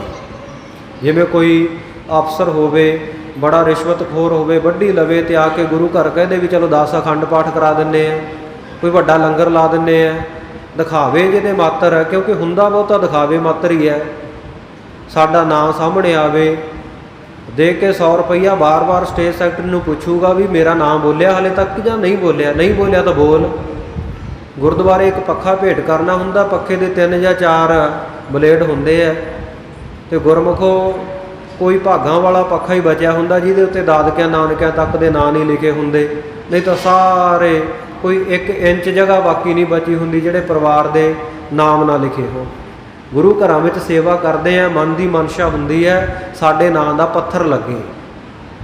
ਭਲੇ ਲੋਕੋ, ਜਨਮਾਂ ਜਨਮੰਤਰਾਂ ਦੇ ਪਾਪ ਕਰਮਾਂ ਦੇ ਕਰਕੇ ਦੇਹ ਤਾਂ ਆਪਣੀ ਰੂਹ ਤਾਂ ਕਾਲੀ ਕੀਤੀ ਹੋਈ ਸੀ, ਆ ਗੁਰੂ ਘਰ ਦੀਆਂ ਕੰਧਾਂ ਰਹਿ ਗਈਆਂ ਸੀ, ਉਹ ਵੀ ਆਪਣੇ ਪੱਥਰ ਲਵਾ ਲਵਾ ਕੇ ਕਾਲੇ ਕਰ ਦਿਓ। ਸੰਕੋਚ ਕਰਨਾ ਚਾਹੀਦਾ। ਸਿਆਣੇ ਕਹਿੰਦੇ ਆ ਵੀ ਸੱਜੇ ਹੱਥ ਦਾ ਦਿੱਤਾ ਦਾਨ ਖੱਬੇ ਹੱਥ ਨੂੰ ਨਾ ਪਤਾ ਲੱਗੇ। ਔਰ ਗੁਰੂ ਘਰ ਦੇ ਵਿੱਚ ਤਾਂ ਦਾਨ ਸ਼ਬਦ ਹੈ ਹੀ ਨਹੀਂ, ਇੱਥੇ ਤਾਂ ਪਿਆਰਿਓ ਦਸਵੰਧ ਹੈ, ਕਿਉਂਕਿ ਗੁਰੂ ਦਾ ਬਖਸ਼ਿਆ ਹੋਇਆ ਸਭ ਕੁਝ ਹੈ। ਗੁਰੂ ਦੇ ਬਖਸ਼ੇ ਦੇ ਵਿੱਚੋਂ ਤੇਰੋ ਕੀਆ ਤੁਝੇ ਕਿਆ ਅਰਪ, ਵਾਹਿਗੁਰੂ ਤੇਰਾ ਦਿੱਤਾ ਤੈਨੂੰ ਕੀ ਅਰਪਣ ਕਰ ਸਕਦੇ ਹੋ ਉਹਦੇ ਵਿੱਚੋਂ। ਠੀਕ ਹੈ, ਜਿਹੜੀ ਸਤਿਗੁਰੂ ਨੇ ਮਰਿਆਦਾ ਬਖਸ਼ੀ ਹੋਈ ਹੈ ਬਈ ਬਾਬੇ ਕਿਆਂ ਦੀ ਹਿੱਤ, ਇਹ ਦਸਵੰਧ ਸੇਵਾ ਜ਼ਰੂਰ ਕੱਢਣੀ ਚਾਹੀਦੀ ਹੈ। ਗੁਰੂ ਘਰ ਨੂੰ ਬਾਬੇ ਕੇ ਕਿਹਾ ਗਿਆ। ਔਰ ਦੂਜੇ ਪਾਸੇ ਬਾਬਰ ਕੇ ਵੀ ਹੈ, ਜਿਹੜਾ ਬਾਬੇ ਕਿਆਂ ਨਿਮਿਤ ਨਹੀਂ ਕੱਢਦਾ ਫਿਰ ਬਾਬਰ ਕੇ ਲੈ ਜਾਂਦੇ ਆ। ਸਤਿਗੁਰੂ ਦੇ ਬਚਨ ਮਿਲਦੇ ਆ, ਬਾਬੇ ਕੇ ਬਾਬਰ ਕੇ ਦਊ, ਆਪ ਕਰੇ ਪਰਮੇਸ਼ਰ ਸੋਊ, ਜੋ ਬਾਬੇ ਕੇ ਦਾਮ ਨਾ ਦੈ ਹੈ ਤਿਨ ਤੇ ਗਏ ਬਾਬਰ ਕੇ ਲੈ ਹੈ। ਜਿਹੜਾ ਭਾਈ ਬਾਬੇ ਕਿਆਂ ਵਾਲੇ ਪਾਸੇ ਨਹੀਂ ਕੱਢਦਾ, ਗੁਰੂ ਕੀ ਸੰਗਤ ਦੀ ਸੇਵਾ ਵਿੱਚ ਨਹੀਂ ਲਾਉਂਦਾ, ਗੁਰੂ ਕੀ ਗੋਲਕ ਵਿੱਚ ਨਹੀਂ ਪਾਉਂਦਾ, ਹੋਰ ਕਿਤੇ ਮਨੁੱਖਤਾ ਦਾ ਭਲਾ ਕੋਈ ਕਾਰਜ ਹੋ ਰਿਹਾ ਉਹਦੇ ਵਿੱਚ ਆਪਣਾ ਹਿੱਸਾ ਨਹੀਂ ਪਾਉਂਦਾ, ਨਾ ਜੋੜ ਜੋੜ ਕੇ ਰੱਖਦਾ ਮਾਇਆ, ਬਈ ਕਿਤੇ ਮੇਰੇ ਕੋਲ ਮਾਇਆ ਚਲੀ ਨਾ ਜਾਵੇ, ਦੇਣੇ ਨਾ ਪੈ ਜਾਣ। ਆ ਗੁਰੂ ਘਰ ਵਾਲੇ ਆ ਰਹੇ ਆ, ਕਲੱਬ ਵਾਲੇ ਆ ਰਹੇ ਆ, ਕਿਤੇ ਪਰਚੀ ਨਾ ਕੱਟ ਜਾਣ। ਲੁਕ ਲੁਕ ਕੇ ਅੰਦਰ ਜਿਹੜੇ ਲੋਕ ਲਾ ਲੈਂਦੇ ਆ ਨਾ, ਘਰਦਿਆਂ ਨੂੰ ਕਹਿ ਦਿੰਦੇ ਆ ਕਹਿ ਦਿਓ ਘਰੇ ਨਹੀਂ ਹੈਗੇ ਫੇਰ ਆ ਜਾਓ, ਉਹ ਤਾਂ ਲੇਟ ਬੜੀ ਆਉਂਦੇ ਆ, ਤੁਸੀਂ ਤੁਹਾਡੇ ਆਉਣ ਦਾ ਟਾਈਮ ਸਹੀ ਨਹੀਂ। ਸੋ ਇਹੋ ਜਿਹੇ ਜਿਹੜੇ ਬਾਬੇ ਕਿਆਂ ਤੋਂ ਲੁਕੋ ਲੁਕੋ ਕੇ ਰੱਖਦੇ ਆ ਨਾ, ਫਿਰ ਬਾਬਰ ਕੇ ਲੈ ਜਾਂਦੇ ਆ। ਫਿਰ ਜਾਂ ਤਾਂ ਸਾਧ ਸੰਗਤ ਜੀ ਡਾਕਟਰਾਂ ਨੂੰ ਦੇਣਾ ਪੈ ਜਾਂਦਾ ਹਸਪਤਾਲਾਂ ਵਿੱਚ, ਜਾਂ ਫਿਰ ਕੋਈ ਨਾ ਕੋਈ ਇਹੋ ਜਿਹੀ ਅਚਨਚੇਤ ਵਿਪਤਾ ਪੈ ਜਾਂਦੀ ਹੈ, ਪੁਲਿਸ ਵਾਲੇ ਲੈ ਜਾਂਦੇ ਆ, ਕੋਈ ਕੇਸ ਪੈ ਗਿਆ ਵਕੀਲ ਲੈ ਜਾਂਦੇ ਆ। ਨਿਕਲ ਉਧਰ ਵੀ ਜਾਂਦਾ, ਇਧਰ ਮਰਜ਼ੀ ਨਾਲ ਕੱਢਣਾ ਬਾਬੇ ਕਿਆਂ ਵਾਲੇ ਪਾਸੇ, ਤੇ ਬਾਬਰ ਕੇ ਧੱਕੇ ਨਾਲ ਲੈ ਜਾਂਦੇ। ਉੱਥੇ ਤਾਂ ਇਹ ਵੀ ਨਹੀਂ ਕਹਿ ਸਕਦੇ ਨਾ ਵੀ ਡਾਕਟਰ ਸਾਹਿਬ ਘੱਟ ਕਰ ਲਓ, ਜਿੰਨੇ ਮੰਗ ਲਏ ਉਹਨੇ ਦੇਣੇ ਹੀ ਪੈਂਦੇ। ਪੁਲਿਸ ਵਾਲਿਆਂ ਨੂੰ ਨਹੀਂ ਕਹਿ ਸਕਦਾ, ਵਕੀਲ ਨੂੰ ਨਹੀਂ ਕਹਿ ਸਕਦਾ, ਉਹ ਕਹਿੰਦਾ ਚੱਲ ਫਿਰ ਅਗਾਂਹ ਹੋਰ ਵਕੀਲ ਕਰ ਲਾ ਜੇ ਤੈਨੂੰ ਘੱਟ ਵਾਲਾ ਮਿਲਦਾ। ਇਸ ਕਰਕੇ ਬਾਬੇ ਕੇ ਬਾਬਰ ਕੇ ਦਊ, ਆਪ ਕਰੇ ਪਰਮੇਸ਼ਰ ਸੋਊ, ਜੋ ਬਾਬੇ ਕੇ ਦਾਮ ਨਾ ਦੈ ਹੈ ਤਿਨ ਤੇ ਗਏ ਬਾਬਰ ਕੇ ਲੈ ਹੈ। ਇਹ ਸਤਿਗੁਰੂ ਸਾਹਿਬਾਨ ਜੀ ਦੇ ਸਮੇਂ ਤੋਂ ਹੀ ਮਰਿਆਦਾ ਚੱਲੀ ਹੋਈ ਹੈ ਕਿ ਭਾਈ ਗੁਰੂ ਕਾ ਸਿੱਖ ਦਸਾਂ ਨਹੁੰ ਦੀ ਕਿਰਤ ਕਮਾਈ ਕਰੇ, ਤੇ ਉਹਦੇ ਵਿੱਚੋਂ ਜਿਹੜਾ ਉਹਨੂੰ ਪ੍ਰੋਫਿਟ ਹੋਇਆ, ਲਾਭ ਹੋਇਆ ਨਾ, ਉਹਦੇ ਵਿੱਚੋਂ 10ਵਾਂ ਹਿੱਸਾ ਕੱਢਣਾ। ਇਹਨੂੰ ਦਸਵੰਧ ਕਿਹਾ ਜਾਂਦਾ ਗੁਰੂ ਘਰ ਦੇ। ਜਿਹੜਾ ਸਾਧ ਸੰਗਤ ਜੀ ਇਸ ਪ੍ਰਕਾਰ ਕਰਕੇ ਦਸਵੰਧ ਕੱਢਦਾ, ਉਹ ਗੁਰੂ ਕਾ ਸਿੱਖ ਸਦਾ ਸੁਖੀ ਰਹਿੰਦਾ ਹੈ, ਕਦੇ ਗਲਤ ਥਾਂ ਦੇ ਉੱਤੇ ਪੈਸਾ ਨਹੀਂ ਉਹਦਾ ਲੱਗੇਗਾ। ਪਰ ਜਿਹੜੇ ਸਾਧ ਸੰਗਤ ਜੀ ਪਾਪ ਦੀ ਕਮਾਈ ਕਰਨ ਵਾਲੇ ਤੇ ਸੋਚਦੇ ਆ ਕਿ ਕਮਾਈ ਪਾਪ ਦੀ ਕਰੀ ਜਾਈਏ ਤੇ ਲੋਕ ਸਾਨੂੰ ਧਰਮੀ ਵੀ ਕਹਿਣ, ਆ ਜੱਗ ਕਰ ਦਿਓ ਜੀ, ਆ ਲੰਗਰ ਲਾ ਦਿਓ, ਆ ਇੱਥੇ ਜਾ ਕੇ ਅਖੰਡ ਪਾਠ ਕਰਾ ਦਿਓ, ਇਸ ਤਰ੍ਹਾਂ ਕਰਨ ਦੇ ਨਾਲ ਸਾਧ ਸੰਗਤ ਉਹ ਕਮਾਈ ਕਦੇ ਸੁੱਚੀ ਨਹੀਂ ਹੁੰਦੀ। ਸਗੋਂ ਜਿਹੜੀ ਗਲਤ ਤਰੀਕੇ ਨਾਲ ਕੀਤੀ ਹੋਈ ਕਮਾਈ ਨੂੰ ਗਾਂ ਗੁਰੂ ਕੇ ਸਿੱਖਾਂ ਨੂੰ ਸੰਗਤਾਂ ਨੂੰ ਛਕਾਉਂਦੇ ਆ ਨਾ, ਉਲਟਾ ਉਹਦਾ ਪਾਪ ਲੱਗਦਾ। ਇਹਦੇ ਨਾਲੋਂ ਨਾ ਕਰੀਏ। ਕਰਨਾ ਤਾਂ ਦਸਾਂ ਨਹੁੰਾਂ ਦੀ ਕਿਰਤ ਕਮਾਈ ਵਿੱਚੋਂ ਕਰੀਏ, ਤੇ ਨਹੀਂ ਤਾਂ ਸਾਧ ਸੰਗਤ ਜੀ ਇਸ ਤਰ੍ਹਾਂ ਦੀ 2 ਨੰਬਰ ਦੀ ਕਮਾਈ ਹੈ, ਉਹਦੇ ਵਿੱਚੋਂ ਕਦੇ ਵੀ ਗੁਰੂ ਘਰ ਜਾਂ ਕਿਸੇ ਵੀ ਧਰਮ ਸਥਾਨ ਦੇ ਉੱਤੇ ਦਾਨ ਪੁੰਨ ਕਰਕੇ ਦੂਜਿਆਂ ਨੂੰ ਵੀ ਪਾਪਾਂ ਦੇ ਭਾਗੇ ਨਹੀਂ ਬਣਾਉਣਾ ਚਾਹੀਦਾ। ਇਸ ਤਰ੍ਹਾਂ ਦਾ ਇਹਦਾ ਸੁਭਾਅ ਹੈ। ਜਿਹੜਾ ਮਲਕ ਭਾਗੋ ਹੈ, ਵੱਢੀ ਲੈਂਦਾ, ਰਿਸ਼ਵਤਖੋਰੀ ਕਰਦਾ, ਲੋਕਾਂ ਦਾ ਹੱਕ ਮਾਰਦਾ ਹੈ, ਤੇ ਇਹਦੇ ਮਨ ਵਿੱਚ ਭਾਵਨਾ ਆਈ ਕਾਰਨ ਸੁਜਾਸ ਆਪਣੋ ਨਰਮਾਹੀ, ਕਿ ਲੋਕਾਂ ਦੇ ਵਿੱਚ ਆਪਣੀ ਮਹਿਮਾ ਕਰਾਵਾਂ। ਬ੍ਰਹਮ ਭੋਜ ਕੀਨੋ ਪਰਤਾਹੀ, ਇਹਨੇ ਇਸ ਐਮਨਾਬਾਦ ਨਗਰ ਦੇ ਵਿੱਚ ਬ੍ਰਹਮ ਭੋਜਨ ਕਰ ਲਿਆ। ਇਹਨੂੰ ਬ੍ਰਹਮ ਭੋਜ ਤਾਂ ਕਹਿੰਦੇ ਸੀ ਕਿਉਂਕਿ ਬ੍ਰਾਹਮਣ ਗੁਰੂ ਹੈ ਜਗਤ ਕਾ, ਭਗਤਨ ਕਾ ਗੁਰ ਨਾਹੇ। ਗੁਰਬਾਣੀ ਵਿੱਚ ਇਸ਼ਾਰਾ, ਬ੍ਰਾਹਮਣ ਨੂੰ ਜਗਤ ਦਾ ਗੁਰੂ ਮੰਨਿਆ ਜਾਂਦਾ ਸੀ ਪੁਰਾਣੇ ਸਮਿਆਂ ਦੇ ਵਿੱਚ। ਲੋਕ ਬੜੀ ਭਾਵਨਾ ਦੇ ਨਾਲ, ਅੱਜ ਵੀ ਸਨਾਤਨ ਮੱਤ ਵਾਲੇ ਤਾਂ ਭਾਵਨਾ ਰੱਖਦੇ ਆ, ਜਿਵੇਂ ਆਪਾਂ 5 ਸਿੰਘਾਂ ਨੂੰ ਘਰੇ ਬੁਲਾ ਕੇ ਪ੍ਰਸ਼ਾਦਾ ਪਾਣੀ ਛਕਾਉਂਦੇ ਆ, ਚਰਨ ਪਵਾਉਂਦੇ ਆ, ਹੋਰ ਸੰਤ ਮਹਾਂਪੁਰਖਾਂ ਦੇ ਨਿਰਮਲ ਕਿਰਤ ਕਮਾਈ ਵਾਲਿਆਂ ਦੇ ਘਰ ਦੇ ਵਿੱਚ ਭੋਜਨ ਪ੍ਰਸ਼ਾਦਾ ਛਕਾਉਂਦੇ ਆ ਕਿ ਸਾਡਾ ਸਫਲਾ ਹੋ ਜਾਵੇ ਗ੍ਰਸਤੀਆਂ ਦਾ। ਇਸੇ ਪ੍ਰਕਾਰ ਪੁਰਾਣੇ ਸਮਿਆਂ ਵਿੱਚ ਬ੍ਰਾਹਮਣਾਂ ਦੇ ਨਿਮਿਤ ਇਹ ਭੋਜਨ ਕੀਤਾ ਜਾਂਦਾ, ਵਿਸ਼ੇਸ਼ ਕਰਕੇ ਬਾਕੀਆਂ ਨੂੰ ਵੀ ਛਕਾਉਂਦੇ, ਪਰ ਪਹਿਲ ਬ੍ਰਾਹਮਣਾਂ ਨੂੰ ਦਿੱਤੀ ਜਾਂਦੀ, ਇਸ ਕਰਕੇ ਇਹਨੂੰ ਬ੍ਰਹਮ ਭੋਜ ਕਹਿੰਦੇ ਸਨ। ਸੋ ਇਹਨੇ ਮਲਕ ਭਾਗੋ ਨੇ ਆਪਣੇ ਘਰ ਦੇ ਵਿੱਚ ਬ੍ਰਹਮ ਭੋਜ ਕੀਤਾ। ਐਮਨਾਬਾਦ ਨਗਰ ਦੇ ਸਾਰੇ ਲੋਕਾਂ ਨੂੰ, ਚਾਹੇ ਕੋਈ ਦਿਜ ਬ੍ਰਾਹਮਣ ਸੀ, ਕੋਈ ਖੱਤਰੀ ਸੀ, ਕੋਈ ਵੈਸ਼ ਸੀ, ਕੋਈ ਸ਼ੂਦਰ ਸੀ, ਚਾਰੇ ਵਰਨਾਂ ਦੇ ਲੋਕਾਂ ਨੂੰ ਸੱਦਾ ਦਿੱਤਾ। ਸਾਰਿਆਂ ਨੂੰ ਆਮੰਤਰਣ ਦਿੱਤਾ, ਸੱਦਾ ਦਿੱਤਾ, ਨਿਉਂਦਾ ਦਿੱਤਾ। ਜਿੰਨੇ ਕੋਈ ਸਾਧੂ ਮਹਾਤਮਾ ਫਕੀਰਾਂ ਦੇ ਅਸਥਾਨ ਸਨ, ਸਾਰਿਆਂ ਦੇ ਕੋਲੇ ਇਹਨੇ ਮਨੁੱਖ ਬ੍ਰਾਹਮਣ ਲੋਕ ਭੇਜੇ ਕਿ ਇਹ ਜਿਹੜਾ ਸ੍ਰੇਸ਼ਟ ਬ੍ਰਹਮ ਭੋਜ ਮਲਕ ਭਾਗੋ ਨੇ ਆਪਣੇ ਘਰ ਦੇ ਵਿੱਚ ਕੀਤਾ, ਇਹ ਆ ਕੇ ਛਕੋ ਸਾਰੇ। ਉਸ ਨਗਰ ਦੇ ਵਿੱਚ ਸਾਧ ਸੰਗਤ ਜੀ, ਜਿਹੜਾ ਇਹ ਖੱਤਰੀ ਦਾ ਇੱਕ ਬ੍ਰਾਹਮਣ ਸੀ, ਇਹ ਖੱਤਰੀ ਮਲਕ ਭਾਗੋ ਦਾ ਬ੍ਰਹਮ ਭੋਜ ਜਿਹੜਾ ਕੀਤਾ, ਇਹਦੇ ਨਿਮੰਤਰਣ ਦੇਣ ਵਾਸਤੇ, ਨਿਉਂਦਾ ਦੇਣ ਵਾਸਤੇ, ਸਦਾ ਦੇਣ ਵਾਸਤੇ ਸਾਰੇ ਨਗਰ ਦੇ ਵਿੱਚ ਪਹੁੰਚਿਆ। ਇਧਰ ਕੁਦਰਤੀ ਸਤਿਗੁਰੂ ਨਾਨਕ ਦੇਵ ਜੀ ਮਹਾਰਾਜ ਇਕਾਂਤਵਾਸ ਹੋਣ ਦੇ ਵਾਸਤੇ ਦਿਨ ਦੇ ਸਮੇਂ ਭਾਈ ਲਾਲੋ ਦੇ ਘਰ ਤੋਂ ਬਾਹਰ ਨੂੰ ਜਾ ਰਹੇ ਹਨ। ਬੇਦੀ ਕੁਲ ਦੇ ਧੁਜਾ ਰੂਪ ਸਤਿਗੁਰੂ ਨਾਨਕ ਦੇਵ ਜੀ ਜਾ ਰਹੇ ਹਨ। ਇਹ ਬ੍ਰਾਹਮਣ ਨੇ ਜਿਹੜਾ ਸਦਾ ਦੇਣ ਆਇਆ ਸੀ ਸਤਿਗੁਰੂ ਨਾਨਕ ਦੇਵ ਜੀ ਨੂੰ, ਜਦੋਂ ਤੁਰਿਆ ਜਾਂਦਿਆਂ ਵੇਖਿਆ ਤੇ ਕਹਿਣ ਲੱਗਾ ਨਾਨਕ ਤਪਾ ਜੀ, ਤੁਸੀਂ ਆ ਬਾਹਰ ਨੂੰ ਕਿੱਧਰ ਨੂੰ ਚੱਲੇ ਹੋ? ਤੁਹਾਡੇ ਵਾਸਤੇ ਸੱਦਾ ਹੈ, ਨਿਉਂਦਾ ਹੈ ਮਲਕ ਭਾਗੋ ਦਾ, ਉਹਦੇ ਘਰੇ ਭੋਜਨ ਪ੍ਰਸ਼ਾਦਾ ਛਕਣਾ, ਅੱਜ ਭਾਈ ਲਾਲੋ ਦੇ ਨਾ ਛਕਿਓ। ਸਤਿਗੁਰੂ ਨਾਨਕ ਦੇਵ ਮਹਾਰਾਜ ਨੇ ਆਪਣੇ ਸ਼ੋਭਾ ਵਾਲੇ ਮੁਖ ਤੋਂ ਬਚਨ ਆਖਿਆ ਬ੍ਰਾਹਮਣ ਦੀ ਗੱਲ ਸੁਣ ਕੇ। ਕਹਿਣ ਲੱਗਾ ਵਿਪਰ ਜੀ, ਕਿਸ ਤਰ੍ਹਾਂ ਦਾ ਤੁਸੀਂ ਆਮੰਤਰਣ ਨਿਉਂਦਾ ਦੇ ਰਹੇ ਹੋ? ਕਿਸ ਤਰ੍ਹਾਂ ਦਾ ਤੁਹਾਡੇ ਘਰ ਭੋਜਨ ਹੈ? ਆਪਣਾ ਸਾਰਾ ਵਰਤਾਂਤ ਪ੍ਰਸੰਗ ਖੋਲ ਕੇ ਦੱਸੋ ਮੈਨੂੰ। ਦਿਜ ਕਹਿਣ ਲੱਗਾ ਜੀ ਨਹੀਂ, ਮੇਰੇ ਘਰ ਭੋਜਨ ਪ੍ਰਸ਼ਾਦਾ ਨਹੀਂ, ਜਿਹੜਾ ਇਸ ਨਗਰ ਦਾ ਮੰਤਰੀ ਹੈ ਨਾ ਮਲਕ ਭਾਗੋ ਖੱਤਰੀ, ਉਹਦੇ ਘਰ ਹੈ। ਔਰ ਉਹਨੇ ਚਾਰੇ ਵਰਨਾਂ ਦੇ ਲੋਕਾਂ ਨੂੰ, ਖੱਤਰੀਆਂ ਨੂੰ, ਬ੍ਰਾਹਮਣਾਂ ਨੂੰ, ਵੈਸ਼ਾਂ ਨੂੰ, ਸ਼ੂਦਰਾਂ ਨੂੰ, ਸਭ ਨੂੰ ਨਿਉਂਦਾ ਦਿੱਤਾ ਹੈ। ਕਿਉਂਕਿ ਬਹੁਤ ਵਿਸ਼ਾਲ ਮਹਾਨ ਭੰਡਾਰਾ ਬ੍ਰਹਮ ਭੋਜ ਮਲਕ ਭਾਗੋ ਨੇ ਕੀਤਾ ਹੈ। ਅੱਜ ਸਾਰੇ ਲੋਕ ਉਹਦਾ ਨਿਉਂਦਾ ਕਬੂਲ ਕਰਦੇ, ਉਹਦੇ ਘਰ ਭੋਜਨ ਛਕਣ ਲਈ ਜਾਣਗੇ। ਜਦੋਂ ਇਹਨੇ ਦਿਜ ਨੇ ਬ੍ਰਾਹਮਣ ਨੇ ਆਖਿਆ ਨਾ ਵੀ ਚਾਰੇ ਵਰਨਾਂ ਨੂੰ ਸੱਦਾ ਦਿੱਤਾ, ਅੱਜ ਸਾਰੇ ਲੋਕ ਜਾਣਗੇ। ਸਤਿਗੁਰੂ ਨਾਨਕ ਦੇਵ ਮਹਾਰਾਜ ਕਹਿੰਦੇ ਵਿਪਰ ਜੀ, ਬ੍ਰਾਹਮਣ ਜੀ, ਫਿਰ ਸਾਨੂੰ ਦੱਸੋ ਵੀ ਅਸੀਂ ਕਿਹੜੇ ਵਰਨ ਦੇ ਹਾਂ? ਅਸੀਂ ਤਾਂ ਦਰਵੇਸ਼ ਲੋਕ ਹਾਂ, ਰੱਬ ਦੇ ਪਿਆਰੇ। ਸਾਡਾ ਤਾਂ ਕੋਈ ਵਰਨ ਨਹੀਂ, ਨਾ ਅਸੀਂ ਖੱਤਰੀ ਆ, ਨਾ ਬ੍ਰਾਹਮਣ, ਨਾ ਸ਼ੂਦਰ ਆ, ਨਾ ਵੈਸ਼ ਹਾਂ। ਸਾਡਾ ਕਿਹੜਾ ਵਰਨ ਹੈ? ਅਸੀਂ ਤਾਂ ਰੱਬ ਦੇ ਫਕੀਰ ਹਾਂ। ਜਦੋਂ ਕੰਨੀ ਬ੍ਰਾਹਮਣ ਨੇ ਇਹ ਗੱਲ ਸੁਣੀ, ਸਤਿਗੁਰੂ ਜੀ ਦੇ ਬਚਨ ਸੁਣ ਕੇ ਹੱਸ ਪਿਆ ਤੇ ਕਹਿਣ ਲੱਗਾ ਨਾਨਕ ਨਿਰੰਕਾਰੀ ਜੀ, ਨਾਨਕ ਤਪਾ ਜੀ, ਇਸੇ ਕਰਕੇ ਲੋਕ ਤੁਹਾਨੂੰ ਕੁਰਾਈਆ ਕਹਿੰਦੇ ਆ, ਪੁੱਠੇ ਰਾਹ ਚੱਲਣ ਵਾਲਾ ਕਹਿੰਦੇ ਹਨ। ਕਿਉਂਕਿ ਤੁਹਾਡੀਆਂ ਗੱਲਾਂ ਇਹੋ ਜਿਹੀਆਂ ਬਣ ਆਈਆਂ ਵੀ ਤੁਹਾਨੂੰ ਕੁਰਾਈਆ ਕਹਿਣਾ ਪੈਂਦਾ ਹੈ। ਇੱਧਰ ਸਤਿਗੁਰੂ ਨਾਨਕ ਦੇਵ ਮਹਾਰਾਜ ਸੱਚੇ ਪਾਤਸ਼ਾਹ ਜੀ ਨੂੰ ਇਹ ਬ੍ਰਾਹਮਣ ਕਹਿੰਦਾ, ਤੁਸੀਂ ਲੋਕਾ ਰੀਤੀ ਹੈ ਜਿਹੜੀ ਜਗਤ ਦੀ, ਉਹ ਛੱਡ ਦਿੱਤੀ ਹੋਈ ਹੈ। ਇਸ ਤਰੀਕੇ ਦੇ ਨਾਲ ਤੁਹਾਡਾ ਨਾਮ ਕੁਰਾਈਆ ਪਿਆ ਹੋਇਆ ਹੈ। ਤੇ ਕਹਿਣ ਲੱਗਾ ਜੀ, ਮੈਂ ਤੁਹਾਨੂੰ ਸੱਦਾ ਦੇ ਦਿੱਤਾ, ਜੇ ਤੁਸੀਂ ਮਲਕ ਭਾਗੋ ਦੇ ਬ੍ਰਹਮ ਭੋਜ ਵਿੱਚ ਭੰਡਾਰੇ ਵਿੱਚ ਨਹੀਂ ਆਓਗੇ। ਨਾਲ ਨਾਲ ਡਰਾਵਾ ਵੀ ਦਿੰਦਾ ਹੈ, ਕਹਿੰਦਾ ਮਲਕ ਭਾਗੋ ਜਿਹੜਾ ਉਹ ਹਿਰਦੇ ਦੇ ਵਿੱਚ ਬੜਾ ਉਹਦੇ ਗੁੱਸਾ ਆਵੇਗਾ, ਨਾਰਾਜ਼ਗੀ ਹੋ ਜਾਏਗੀ ਤੁਹਾਡੇ ਤੇ। ਨਗਰ ਵਿਖੇ ਤੇ ਦੇ ਨਕਸਾਈ।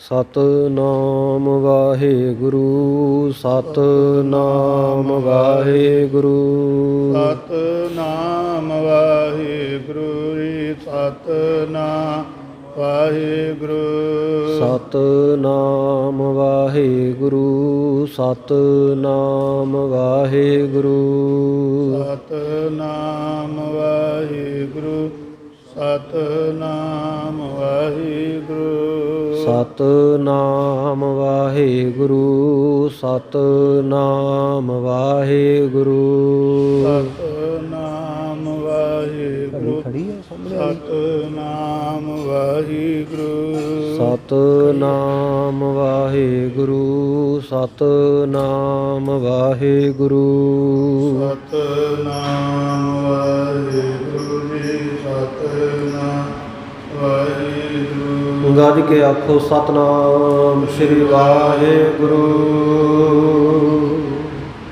ਨਗਰ ਵਿਸੇ ਤੇ ਦੇਨ ਕਸਾਈ ਕਹਿਣ ਲੱਗਾ ਜੀ ਜੇਕਰ ਤੁਸੀਂ ਮਲਕ ਭਾਗੋ ਦੇ ਸੱਦੇ ਉੱਤੇ ਉਹਦੇ ਬ੍ਰਹਮ ਭੋਜ ਦੇ ਵਿੱਚ ਨਹੀਂ ਆਓਗੇ, ਉਹਦੇ ਨਿਉਂਦੇ ਨੂੰ ਪ੍ਰਵਾਨ ਨਹੀਂ ਕਰੋਗੇ ਤੇ ਉਹ ਇਸ ਨਗਰ ਦੇ ਵਿੱਚ ਹਾਕਮ ਦਾ ਵਜ਼ੀਰ ਹੈ, ਤੁਹਾਨੂੰ ਨਗਰ ਵਿੱਚੋਂ ਵੀ ਕਢਾ ਦੇਵੇਗਾ। ਤੁਮ ਜਾਣੋ ਮੈਂ ਕਹਿਓ ਸੁਣਾਈ ਕਹਿਣ ਲੱਗਾ ਜੀ ਮੈਂ ਸੱਦਾ ਦੇਣਾ ਸੀ, ਤੁਹਾਨੂੰ ਕਹਿ ਕੇ ਸੁਣਾ ਦਿੱਤਾ, ਅੱਗੇ ਤੁਸੀਂ ਜਾਣੋ। ਇਹ ਬਿਦ ਕਹਿ ਕਰ ਦੇ ਤਬ ਕਹੁਨਾ ਇਉਂ ਸਤਿਗੁਰੂ ਸੱਚੇ ਪਾਤਸ਼ਾਹ ਜੀ ਨੂੰ ਕਹਿ ਕੇ ਬ੍ਰਾਹਮਣ ਚਲਿਆ ਗਿਆ। ਪੂਛਣ ਕਰੀ ਖਿਮਾ ਕੇ ਭਵਨਾ ਸਤਿਗੁਰੂ ਨਾਨਕ ਦੇਵ ਮਹਾਰਾਜ ਜਿਹੜੇ ਖਿਮਾ ਦੇ ਭਵਨਾ, ਸਤਿਗੁਰੂ ਸੱਚੇ ਪਾਤਸ਼ਾਹ ਜੀ ਬਹੁਤ ਕਿਰਪਾ ਦੇ ਘਰ ਹਨ, ਸਭ ਨੂੰ ਖਿਮਾ ਬਖਸ਼ਣ ਵਾਲੇ ਹਨ, ਚੁੱਪ ਕਰ ਰਹੇ। ਬ੍ਰਹਮ ਹੋਇ ਤਨਿ ਦੁਖ ਬਨਾਵੈ ਇੱਧਰ ਜਿਹੜਾ ਮਲਕ ਭਾਗੋ ਹੈ ਉਹਨੇ ਬ੍ਰਹਮ ਭੋਜ ਮਹਾਨ ਵੱਡਾ ਕੀਤਾ ਹੋਇਆ ਹੈ।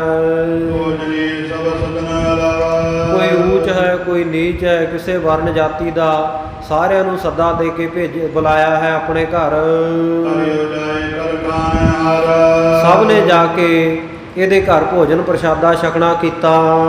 ਅਨਕ ਬਾਦ ਕਰ ਜੋ ਸਵਾਰਾ ਅਨੇਕਾਂ ਪ੍ਰਕਾਰ ਦੀਆਂ ਮਠਿਆਈਆਂ, ਪਕਵਾਨ, ਖੀਰ, ਮਾਲ ਪੂੜੇ ਜੋ ਬਣਾਇਆ ਸੀ, ਸਾਰੇ ਜਾ ਕੇ ਇਹਦੇ ਘਰ ਛਕਦੇ ਹਨ ਤਰਬ ਦੋਏ ਕੋ ਸੁਲਾ ਸਭ ਖਾਨੇ ਤੇ ਤ੍ਰਿਪਤ ਹੋ ਕੇ ਰੱਜ ਰੱਜ ਕੇ ਦੁਨੀਆ ਦੇ ਲੋਕ ਇਹਦਾ ਬੜਾ ਜਸ ਕਰਦੇ ਆ। ਕਿਉਂਕਿ ਇਸ ਤਰ੍ਹਾਂ ਵੀ ਹੁੰਦਾ ਸਾਧ ਸੰਗਤ ਜੀ, ਚਾਹੇ ਕੋਈ ਜਿੰਨਾ ਮਰਜ਼ੀ ਪਾਪੀ ਬੰਦਾ ਹੋਵੇ, ਕਿਸ ਤਰ੍ਹਾਂ ਦੀ ਉਹਨੇ ਕਿਰਤ ਕਮਾਈ ਕੀਤੀ ਹੋਵੇ, ਜਦੋਂ 4 ਪੈਸੇ ਧਰਮ ਅਰਥੇ ਖਰਚਦੇ ਨਾ ਤੇ ਲੋਕ ਫਿਰ ਉਹ ਜਿਹੜੇ ਉਹਨੂੰ ਪਹਿਲਾਂ ਮਾੜਾ ਕਹਿੰਦੇ ਹੁੰਦੇ ਆ ਨਾ, ਉਹਨਾਂ ਵਿੱਚੋਂ ਕਈ ਕਹਿਣ ਲੱਗ ਜਾਣਗੇ ਵੀ ਤੁਸੀਂ ਉਹਨੂੰ ਮਾੜਾ ਕਾਹਤੋਂ ਕਹਿੰਦੇ ਆ, ਦੇਖੋ ਇਹਨੇ ਕਿੰਨਾ ਵੱਡਾ ਧਰਮ ਦਾ ਕਰਮ ਕੀਤਾ, ਲੰਗਰ ਲਾਇਆ, ਅਖੰਡ ਪਾਠ ਕਰਾਇਆ, ਉਹ ਤਾਂ ਕਿੰਨਾ ਪੁੰਨਦਾਨ ਕਰਦਾ, ਤੁਸੀਂ ਐਵੇਂ ਉਹਦੀ ਬਦਨਾਮੀ ਕਰਦੇ ਹੋ। ਇਉਂ ਜਿਹੜੇ ਲੋਕ ਹੈ ਇਹਦੇ ਘਰੋਂ ਛਕ ਛਕਾ ਕੇ, ਜਿਹੜੇ ਛਕਣ ਛਕਾਉਣ ਵਾਲੇ ਸਵਾਦਾਂ ਤੱਕ ਹੀ ਹੈ, ਅਸਲ ਸਾਧੂ ਨਹੀਂ। ਇੱਕ ਹੁੰਦਾ ਸਾਧੂ, ਇੱਕ ਹੁੰਦਾ ਸਵਾਦੂ, ਦੋਵਾਂ ਦਾ ਫਰਕ ਹੈ।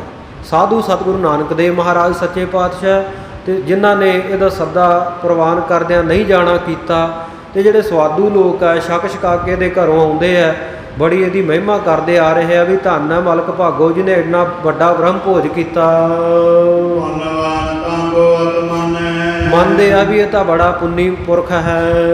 ਝੂਠੇ ਲਖੈ ਨਾਏ ਪਦ ਪਰਪੰਚੀ ਇਹ ਝੂਠੇ ਲੋਕ ਹੈ ਤੇ ਇਹ ਜਾਣਦੇ ਨਹੀਂ ਕਿ ਇਹ ਪ੍ਰਪੰਚੀ ਹੈ, ਛਲੀਆ ਹੈ, ਧੋਖੇਬਾਜ਼ ਹੈ। ਜਿਨ ਵਰ ਅਗ ਕਰ ਮਾਇਆ ਸੰਚੀ ਜਿਹਨੇ ਵੱਡੇ ਵੱਡੇ ਪਾਪ ਕਰਕੇ, ਮਹਾਨ ਹੀ ਪਾਪ ਕਰਕੇ ਲੋਕਾਂ ਦਾ ਹੱਕ ਮਾਰ ਕੇ ਮਾਇਆ ਇਕੱਤਰ ਕੀਤੀ ਹੋਈ ਹੈ। ਦੋਹਰਾ ਤਿਹ ਗ੍ਰਹਿ ਨੈ ਸ੍ਰੀ ਗੁਰ ਗਏ ਉਹਦੇ ਗ੍ਰਹਿ ਦੇ ਵਿੱਚ, ਉਹਦੇ ਘਰ ਦੇ ਵਿੱਚ ਸਤਿਗੁਰੂ ਨਾਨਕ ਦੇਵ ਜੀ ਮਹਾਰਾਜ ਨਾ ਗਏ, ਜਿਨ ਬਤਾਏ ਗਿਆਨ ਬਲਕਿ ਸਾਰਾ ਹੀ ਦਿਨ ਸਤਿਗੁਰੂ ਜੀ ਨੇ ਇਕਾਂਤਵਾਸ ਨਗਰ ਦੇ ਬਾਹਰ-ਬਾਹਰ ਬੈਠਿਆਂ ਬਤੀਤ ਕੀਤਾ। ਲਾਲੋ ਵਾਲੇ ਅੰਕੈ ਸ਼ਾਮ ਨੂੰ ਸਾਧ ਸੰਗਤ ਜੀ ਭਾਈ ਲਾਲੋ ਦੇ ਘਰ ਆਣ ਕੇ ਸਤਿਗੁਰੂ ਸੱਚੇ ਪਾਤਸ਼ਾਹ ਜੀ ਵਿਰਾਜਦੇ ਹਨ। ਰਾਜਤਮਯ ਨਿਦਾਨ ਕਿਰਪਾ ਦੇ ਖਜ਼ਾਨੇ ਸਤਿਗੁਰੂ ਜੀ ਇਉਂ ਸ਼ੋਭਾ ਪਾ ਰਹੇ ਹਨ, ਇੱਥੇ ਵਿਰਾਜਦੇ ਹਨ। ਸਾਉ ਭਈ ਅਬਾਨਾ ਆਇਓ ਦਿਜਤੇ ਜਾਨੀ ਉਧਰ ਜਦੋਂ ਉਹ ਬ੍ਰਾਹਮਣ ਜਿਹੜਾ ਸੱਦਾ ਦੇ ਕੇ ਆਇਆ ਸੀ ਸਤਿਗੁਰੂ ਨਾਨਕ ਦੇਵ ਜੀ ਨੂੰ, ਉਹਨੇ ਜਦੋਂ ਜਾਣਿਆ ਕਿ ਨਾਨਕ ਨਿਰੰਕਾਰੀ ਤਪਾ ਨਿਰੰਕਾਰੀ, ਨਾਨਕ ਤਪਾ ਨਹੀਂ ਆਇਆ ਭੋਜਨ ਛਕਣ। ਦੂਤੇ ਭਾਗੋ ਨਿਰਗ ਬਖਾਨੀ। ਇਹਨੇ ਮਾਲਕ ਭਾਗੋ ਦੇ ਕੋਲ ਜਾ ਕੇ ਸਤਿਗੁਰੂ ਸੱਚੇ ਪਾਤਸ਼ਾਹ ਜੀ ਦੀ ਚੁਗਲੀ ਕੀਤੀ। ਕਰ ਦੋ ਤੇਜ ਸੁਰਿਆ ਕੇ। ਜਿਹੜਾ ਸਾਧ ਸੰਗਤ ਜੀ ਅੱਗੇ ਵੀ ਸਤਿਗੁਰੂ ਸੱਚੇ ਪਾਤਸ਼ਾਹ ਜੀ ਨਾਲ ਬਹੁਤ ਈਰਖਾ ਕਰਦਾ ਸੀ। ਜਾਂ ਤੇ ਦੁਖੀ ਸੋ ਨਰਕੀ। ਇਸ ਕਰਕੇ ਇਹਨੂੰ ਦੁਸ਼ਟਪੁਣਾ ਕਰਨ ਦੇ ਵਿੱਚ ਪ੍ਰੇਮ ਜਾਗਿਆ। ਸਤਿਗੁਰੂ ਜੀ ਦੀ ਨਿੰਦਿਆ ਚੁਗਲੀ ਕਰਨ ਵਿੱਚ, ਈਰਖਾ ਕਰਨ ਵਿੱਚ ਇਹਦਾ ਮਨ ਲੱਗਿਆ। ਦੇਖੋ ਮਲਕ ਨਾ ਤੁਮਰੇ ਆਇਓ। ਕਹਿਣ ਲੱਗਾ, ਦੇਖੋ ਮਲਕ ਭਾਗੋ ਸਾਹਿਬ, ਜਿਹੜਾ ਨਾਨਕ ਤਪਾ ਨਾ ਉਹ ਤੁਹਾਡੇ ਘਰ ਭੋਜਨ ਛਕਣ ਨਹੀਂ ਆਇਆ ਸੱਦਾ ਕਬੂਲ ਕਰਕੇ। ਖੱਤਰੀ ਨਾਨਕ ਤਪਾ ਕਹਾਇਓ। ਹੈ ਖੱਤਰੀਆਂ ਦੇ ਘਰ ਜਨਮਿਆ ਤੇ ਆਪਣੇ ਆਪ ਨੂੰ ਨਾਨਕ ਤਪਾ ਕਹਾਉਂਦਾ ਹੈ। ਕਹੋਗੇ ਅਲਕ ਆਪਕੋ ਜਾਨਾ। ਤੇ ਦੇਖੋ ਮਾਲਕ ਸਾਹਿਬ ਤੁਹਾਡੇ ਨਾਲੋਂ ਵੀ ਆਪਣੇ ਆਪ ਨੂੰ ਵੱਡਾ ਜਾਣਿਆ, ਜਿਸ ਕਰਕੇ ਤੁਹਾਡਾ ਸੱਦਾ ਕਬੂਲ ਕਰਦਾ ਹੋਇਆ ਆਇਆ ਨਹੀਂ ਇੱਥੇ। ਅਜਿਓ ਹਾਰ ਨ ਤੁਮ ਕਰ ਆਨਾ। ਤੇਰੇ ਘਰ ਆ ਕੇ ਉਹਨੇ ਭੋਜਨ ਨਹੀਂ ਛਕਿਆ। ਆਪ ਤਰੈ ਨੈ ਆਨੰਦ ਪਾਵੋ। ਚਾਰ ਗੱਲਾਂ ਹੋਰ ਵਧਾ ਕੇ ਆਖੀਆਂ, ਕਿਉਂਕਿ ਸਾਧ ਸੰਗਤ ਜੀ ਦੁਸ਼ਟ ਚੌਕੜੀ ਸਦਾ ਕੂੜ ਕਮਾਵੈ, ਨਾ ਬੂਝੈ ਵਿਚਾਰੇ। ਦੁਸ਼ਟ ਲੋਕ ਹੁੰਦੇ ਆ ਨਾ ਜਿਹੜੇ, ਥੋੜੀ ਜੀ ਗੱਲ ਹੁੰਦੀ ਹੋਵੇ ਖੰਭਾਂ ਦੀਆਂ ਡਾਰਾਂ ਬਣਾ ਕੇ ਦੁਨੀਆ ਦੇ ਲੋਕ ਪੇਸ਼ ਕਰਦੇ ਆ। ਐਵੇਂ ਵਧਾ ਚੜਾ ਕੇ ਸਤਿਗੁਰੂ ਸੱਚੇ ਪਾਤਸ਼ਾਹ ਜੀ ਦੇ ਬਾਬਤ ਕਹਿਣ ਲੱਗਾ। ਕਹਿੰਦਾ ਜੀ ਦੇਖੋ ਖੱਤਰੀਆਂ ਦੇ ਘਰ ਜਨਮਿਆ, ਆਪਣੇ ਆਪ ਨੂੰ ਨਾਨਕ ਤਪਾ ਕਹਾਉਂਦਾ, ਤੁਹਾਡੇ ਨਾਲੋਂ ਆਪਣੇ ਆਪ ਨੂੰ ਵੱਡਾ ਜਾਣਦਾ, ਜਿਸ ਕਰਕੇ ਤੁਹਾਡੇ ਘਰ ਭੋਜਨ ਪ੍ਰਸ਼ਾਦਾ ਨਹੀਂ ਛਕਿਆ। ਉਹ ਤਾਂ ਕਿਸੇ ਨੂੰ ਅੱਖ ਥੱਲੇ ਨਹੀਂ ਲਿਆਉਂਦਾ, ਸਭ ਤੋਂ ਵੱਡਾ ਜਾਣਦਾ ਆਪਣੇ ਆਪ ਨੂੰ। ਅਜੀਦ ਪਗ ਕਰਤ ਕਰਾਊ। ਔਰ ਲੋਕਾਚਾਰੀ ਦੀ ਜਿਹੜੀ ਰੀਤ, ਜਗਤ ਦੀ ਸੰਸਾਰ ਦੀ ਰੀਤੀ, ਉਹਨੇ ਤਿਆਗ ਦਿੱਤੀ ਹੈ। ਤੇ ਜਿਹੜਾ ਕੁਰਾਹ ਦੇ ਉੱਤੇ, ਭੈੜੇ ਰਸਤੇ ਦੇ ਉੱਤੇ ਪੈਰ ਧਰਦਾ ਹੈ। ਸ਼ੂਦਰ ਕੇ ਕਰ ਭੋਜਨ ਕਰਹੀ। ਪੁੱਠਾ ਕੰਮ ਕੀ ਕਰਦਾ ਹੈ? ਕਹਿੰਦਾ ਖੱਤਰੀ ਹੋ ਕੇ ਸ਼ੂਦਰਾਂ ਦੇ ਘਰ, ਭਾਈ ਲਾਲੋ ਤਰਖਾਣ ਦੇ ਘਰ ਭੋਜਨ ਛਕਦਾ ਹੈ। ਆਵਾ ਪਿਆਨਾ ਔਰ ਮੈਂ ਡਰਹੀ। ਤੇ ਮਲਕ ਭਾਗੋ ਸਾਹਿਬ ਤੁਹਾਡੇ ਤੋਂ ਦੇਖੋ ਹਿਰਦੇ ਵਿੱਚ ਬਿਲਕੁਲ ਨਹੀਂ ਡਰਿਆ, ਤੁਹਾਡਾ ਸੱਦਾ ਕਬੂਲ ਕਰਕੇ ਇੱਥੇ ਨਹੀਂ ਆਇਆ।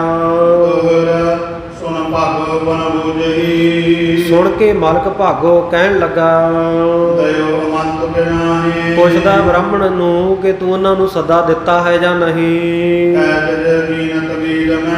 ਦਿਜ ਕਹਿਣ ਲੱਗਾ, ਬ੍ਰਾਹਮਣ ਕਹਿਣ ਲੱਗਾ ਜੀ ਮੈਂ ਤਾਂ ਪੂਰੀ ਤਕੀਦ ਕਰਕੇ ਪੱਕਾ ਕਰਕੇ ਆਇਆ ਸੀ ਉਹਨਾਂ ਨੂੰ ਕਿ ਜ਼ਰੂਰ ਆਉਣਾ ਤੁਸੀਂ। ਬਾਰ-ਬਾਰ ਮੈਂ ਉਹਨਾਂ ਨੂੰ ਵਚਨ ਕੀਤੇ ਸੀ ਵੀ ਜ਼ਰੂਰ ਆਉਣਾ ਮਲਕ ਭਾਗੋ ਦੇ ਬ੍ਰਹਮ ਭੋਜ ਵਿੱਚ। ਸੁਣ ਕੇ ਜਿਹੜਾ ਹੰਕਾਰੀ ਸੀ ਮਲਕ ਭਾਗੋ, ਇਹਦੇ ਮਨ ਵਿੱਚ ਬਹੁਤ ਕ੍ਰੋਧ ਆਇਆ। ਕ੍ਰੋਧ ਵੀ ਕੈਸਾ ਸਾਧ ਸੰਗਤ ਜੀ ਮੰਨੋ ਵੀ ਇੱਕ ਮੱਛਰ ਉਹ ਸ਼ੇਰ ਦੇ ਉੱਤੇ ਗੁੱਸਾ ਕਰੇ। ਮਲਕ ਭਾਗੋ ਕੀ ਹੈ? ਸਤਿਗੁਰੂ ਪਾਤਸ਼ਾਹ ਜੀ ਦੇ ਸਾਹਮਣੇ, ਦੀਨ ਦੁਨੀ ਦੇ ਮਾਲਕ ਦੇ ਸਾਹਮਣੇ ਜਿਵੇਂ ਇੱਕ ਮੱਛਰ ਸ਼ੇਰ ਦੇ ਉੱਤੇ ਗੁੱਸਾ ਕਰੇ। ਭਾਗੋ ਕਹਿਣ ਲੱਗਾ ਗੁੱਸੇ ਵਿੱਚ ਆ ਕੇ, ਜਾਓ ਬ੍ਰਾਹਮਣ ਨਾਨਕ ਤਪੇ ਨੂੰ ਬੁਲਾ ਕੇ ਲਿਆਓ। ਕਹਿੰਦਾ ਮੈਂ ਵੀ ਦੇਖਾਂ ਉਹਦੀ ਮਰਦਾਨਗੀ, ਕਿੱਡਾ ਕੁ ਵੱਡਾ ਮਰਦਾ ਹੈ। ਸੋ ਇਸ ਪ੍ਰਕਾਰ ਬੜੇ ਜ਼ੋਰ ਦੇ ਨਾਲ ਹੰਕਾਰ ਕਰਕੇ ਕਹਿੰਦਾ ਕਿਵੇਂ ਐਂਠ ਕਰਕੇ, ਕਿਵੇਂ ਆਕੀ ਹੋ ਕੇ ਮੇਰੇ ਤੋਂ ਬੈਠ ਗਿਆ ਤੇ ਇੱਥੇ ਮੇਰਾ ਭੋਜਨ ਪ੍ਰਸ਼ਾਦਾ ਛਕਣ ਨਹੀਂ ਆਇਆ। ਹਿਰਦੇ ਵਿੱਚ ਡਰਿਆ ਨਹੀਂ ਬਿਲਕੁਲ। ਜਦੋਂ ਉਹ ਬ੍ਰਾਹਮਣ ਨੇ ਦੇਖਿਆ, ਪਹਿਲਾਂ ਹੀ ਸਤਿਗੁਰੂ ਜੀ ਦੇ ਨਾਲ ਲੱਗਦੀ ਸੀ, ਚੰਗਾ ਨਹੀਂ ਸਮਝਦੇ ਸੀ ਵੀ ਇਹ ਸ਼ੂਦਰਾਂ ਦੇ ਘਰ ਕਿਉਂ ਜਾਂਦੇ ਆ, ਕਿਉਂ ਇਹ ਸੰਸਾਰ ਦੇ ਨਾਲੋਂ ਨਿਰਾਲੇ ਰਸਤੇ ਉੱਤੇ ਚੱਲਦੇ ਆ। ਸੁਣ ਕੇ ਬਹੁਤ ਖੁਸ਼ ਹੋ ਗਿਆ, ਜਲਦੀ ਦੇ ਨਾਲ ਗਿਆ। ਜਾ ਪਹੁੰਚਿਆ ਜਿੱਥੇ ਭਾਈ ਲਾਲੋ ਦਾ ਘਰ ਸੀ। ਦਰਾਂ ਦੇ ਉੱਤੇ ਖੜ ਕੇ ਉੱਚੀ ਆਵਾਜ਼ ਵਿੱਚ ਬੋਲਿਆ, ਕਹਿਣ ਲੱਗਾ ਭਾਈ ਲਾਲੋ ਨਾਨਕ ਤਪਾ ਤੇਰੇ ਘਰ ਹੀ ਹੈ ਜਾਂ ਬਾਹਰ ਹੈ ਕਿਤੇ? ਭਾਈ ਲਾਲੋ ਨੇ ਆਖਿਆ ਸਤਿਗੁਰੂ ਨਾਨਕ ਦੇਵ ਜੀ ਅੰਦਰ ਬੈਠੇ ਹਨ। ਪੁੱਛਦੇ ਆ ਭਾਈ ਲਾਲੋ, ਕਹਿੰਦੇ ਕੀ ਕੰਮ ਹੈ ਤੁਹਾਨੂੰ, ਮੈਨੂੰ ਪ੍ਰਗਟ ਖੁੱਲ੍ਹ ਕੇ ਦੱਸੋ। ਇਹ ਦਿਜ ਕਹਿਣ ਲੱਗਾ, ਬ੍ਰਾਹਮਣ ਕਹਿਣ ਲੱਗਾ ਜੀ ਉਹਨਾਂ ਨੂੰ ਬਾਹਰ ਭੇਜੋ। ਇੱਧਰ ਇਹਨਾਂ ਦੀ ਗੱਲਬਾਤ ਸੁਣ ਕੇ ਸਤਿਗੁਰੂ ਨਾਨਕ ਦੇਵ ਜੀ ਆਪੇ ਬਾਹਰ ਆ ਗਏ। ਕਹਿਣ ਲੱਗੇ ਪਾਂਧਾ ਜੀ, ਬ੍ਰਾਹਮਣ ਜੀ, ਪ੍ਰੋਹਤ ਜੀ, ਤੁਸੀਂ ਕੀ ਕਹਿੰਦੇ ਹੋ? ਬਾਤ ਜੋ ਸੁਨਾਈ ਕੀ ਕੰਮ ਹੈ ਮੈਨੂੰ ਸੁਣਾ ਕੇ ਆਖੋ। ਚਾਉ ਪਈ ਕਲੀਏ ਤੂਰਨ ਮਲਕ ਬੁਲਾਵੇਂ। ਕਹਿਣ ਲੱਗਾ ਜੀ, ਜਲਦੀ ਦੇ ਨਾਲ ਚਲੋ, ਮਲਕ ਭਾਗੋ ਤੁਹਾਨੂੰ ਬੁਲਾ ਰਿਹਾ ਹੈ। ਨਤਮਾਨ ਉਠੋ ਅਵਰ ਪਟਾਵੇਂ। ਜੇ ਨਹੀਂ ਜਾਓਗੇ, ਮੈਂ ਤੁਹਾਨੂੰ ਪਹਿਲਾਂ ਵੀ ਸੱਦਾ ਦੇ ਕੇ ਗਿਆ ਸੀ, ਤੁਸੀਂ ਨਹੀਂ ਆਏ, ਦੁਬਾਰਾ ਸੱਦਾ ਦੇਣ ਆਇਆ, ਸੱਦਣ ਆਇਆ ਤੁਹਾਨੂੰ। ਜੇ ਨਹੀਂ ਜਾਓਗੇ ਤਾਂ ਆਪਣੀ ਪੁਲਿਸ ਫੌਜ ਕੋਈ 5-4 ਬੰਦੇ ਭੇਜ ਦੇਣਗੇ, ਤੁਹਾਨੂੰ ਗ੍ਰਿਫਤਾਰ ਕਰਕੇ ਲੈ ਜਾਣਗੇ। ਬੋਲੇ ਸ੍ਰੀ ਗੁਰੂ ਸਾਹਿਬ ਸੁਭਤਾਮਾ। ਉਸ ਵੇਲੇ ਸਤਿਗੁਰੂ ਨਾਨਕ ਦੇਵ ਮਹਾਰਾਜ, ਜਿਹੜੇ ਸੁੱਖਾਂ ਦੇ ਘਰ ਹਨ, ਬੋਲੇ। ਮਲਕ ਸੰਗ ਕਿਆ ਹਮਰੋ ਕਾਮਾ। ਕਹਿੰਦੇ ਬ੍ਰਾਹਮਣ ਜੀ, ਮਲਕ ਭਾਗੋ ਦੇ ਨਾਲ ਸਾਡਾ ਕੀ ਕੰਮ ਹੈ? ਸਾਡਾ ਕੀ ਲੈਣਾ ਦੇਣਾ ਉਹਦੇ ਨਾਲ? ਕੌਣ ਮਲਕ ਹੋ ਜਾਣਤ ਨਹੀਂ। ਕੌਣ ਹੈ ਮਲਕ ਭਾਗੋ? ਅਸੀਂ ਤਾਂ ਉਹਨੂੰ ਜਾਣਦੇ ਵੀ ਨਹੀਂ, ਕਵਨਾ ਬਲੋਕ ਪਾਂ ਬਸਾਈ। ਕਦੇ ਅਸੀਂ ਉਹਨੂੰ ਦੇਖਿਆ ਨਹੀਂ, ਕਿੱਥੇ ਵਸਦਾ ਰਹਿੰਦਾ, ਸਾਨੂੰ ਕੁਝ ਨਹੀਂ ਪਤਾ ਉਹਦੇ ਬਾਰੇ। ਦੇਨ ਦੇਨ ਕੋ ਕਾਜ ਨ ਕੋ। ਸਾਡਾ ਉਹਦੇ ਨਾਲ ਕੋਈ ਲੈਣ ਦੇਣ ਨਹੀਂ, ਕੋਈ ਕੰਮਕਾਰ ਨਹੀਂ। ਕਿਉ ਆਇਸ ਕਰ ਭੇਜੋ ਹੈ ਭੇਜ ਦਸੋ। ਫਿਰ ਕਹਿੰਦੇ ਉਹ ਤੈਨੂੰ ਆਗਿਆ ਦੇ ਦੇ ਕੇ ਕਿਉਂ ਬਾਰ-ਬਾਰ ਸਾਡੇ ਕੋਲ ਸਾਨੂੰ ਬੁਲਾਉਣ ਵਾਸਤੇ ਭੇਜਦਾ ਹੈ? ਹੜ ਦੂਜੀ ਦੁਤੀ ਜਿਦ ਦੀਨੀ। ਉਸ ਵੇਲੇ ਸਾਧ ਸੰਗਤ ਸਤਿਗੁਰੂ ਸੱਚੇ ਪਾਤਸ਼ਾਹ ਨੇ ਜਦੋਂ ਮਨਾ ਕੀਤਾ, ਇੱਥੋਂ ਹਟ ਕੇ ਵਾਪਸ ਜਿਹੜਾ ਬ੍ਰਾਹਮਣ ਗਿਆ, ਦੂਜੀ ਵਾਰੀ ਜਾ ਕੇ ਫਿਰ ਚੁਗਲੀ ਕੀਤੀ। ਜੀਵ ਨਾ ਸਮਝੈ ਜੇ ਮਤਹੀਨੀ।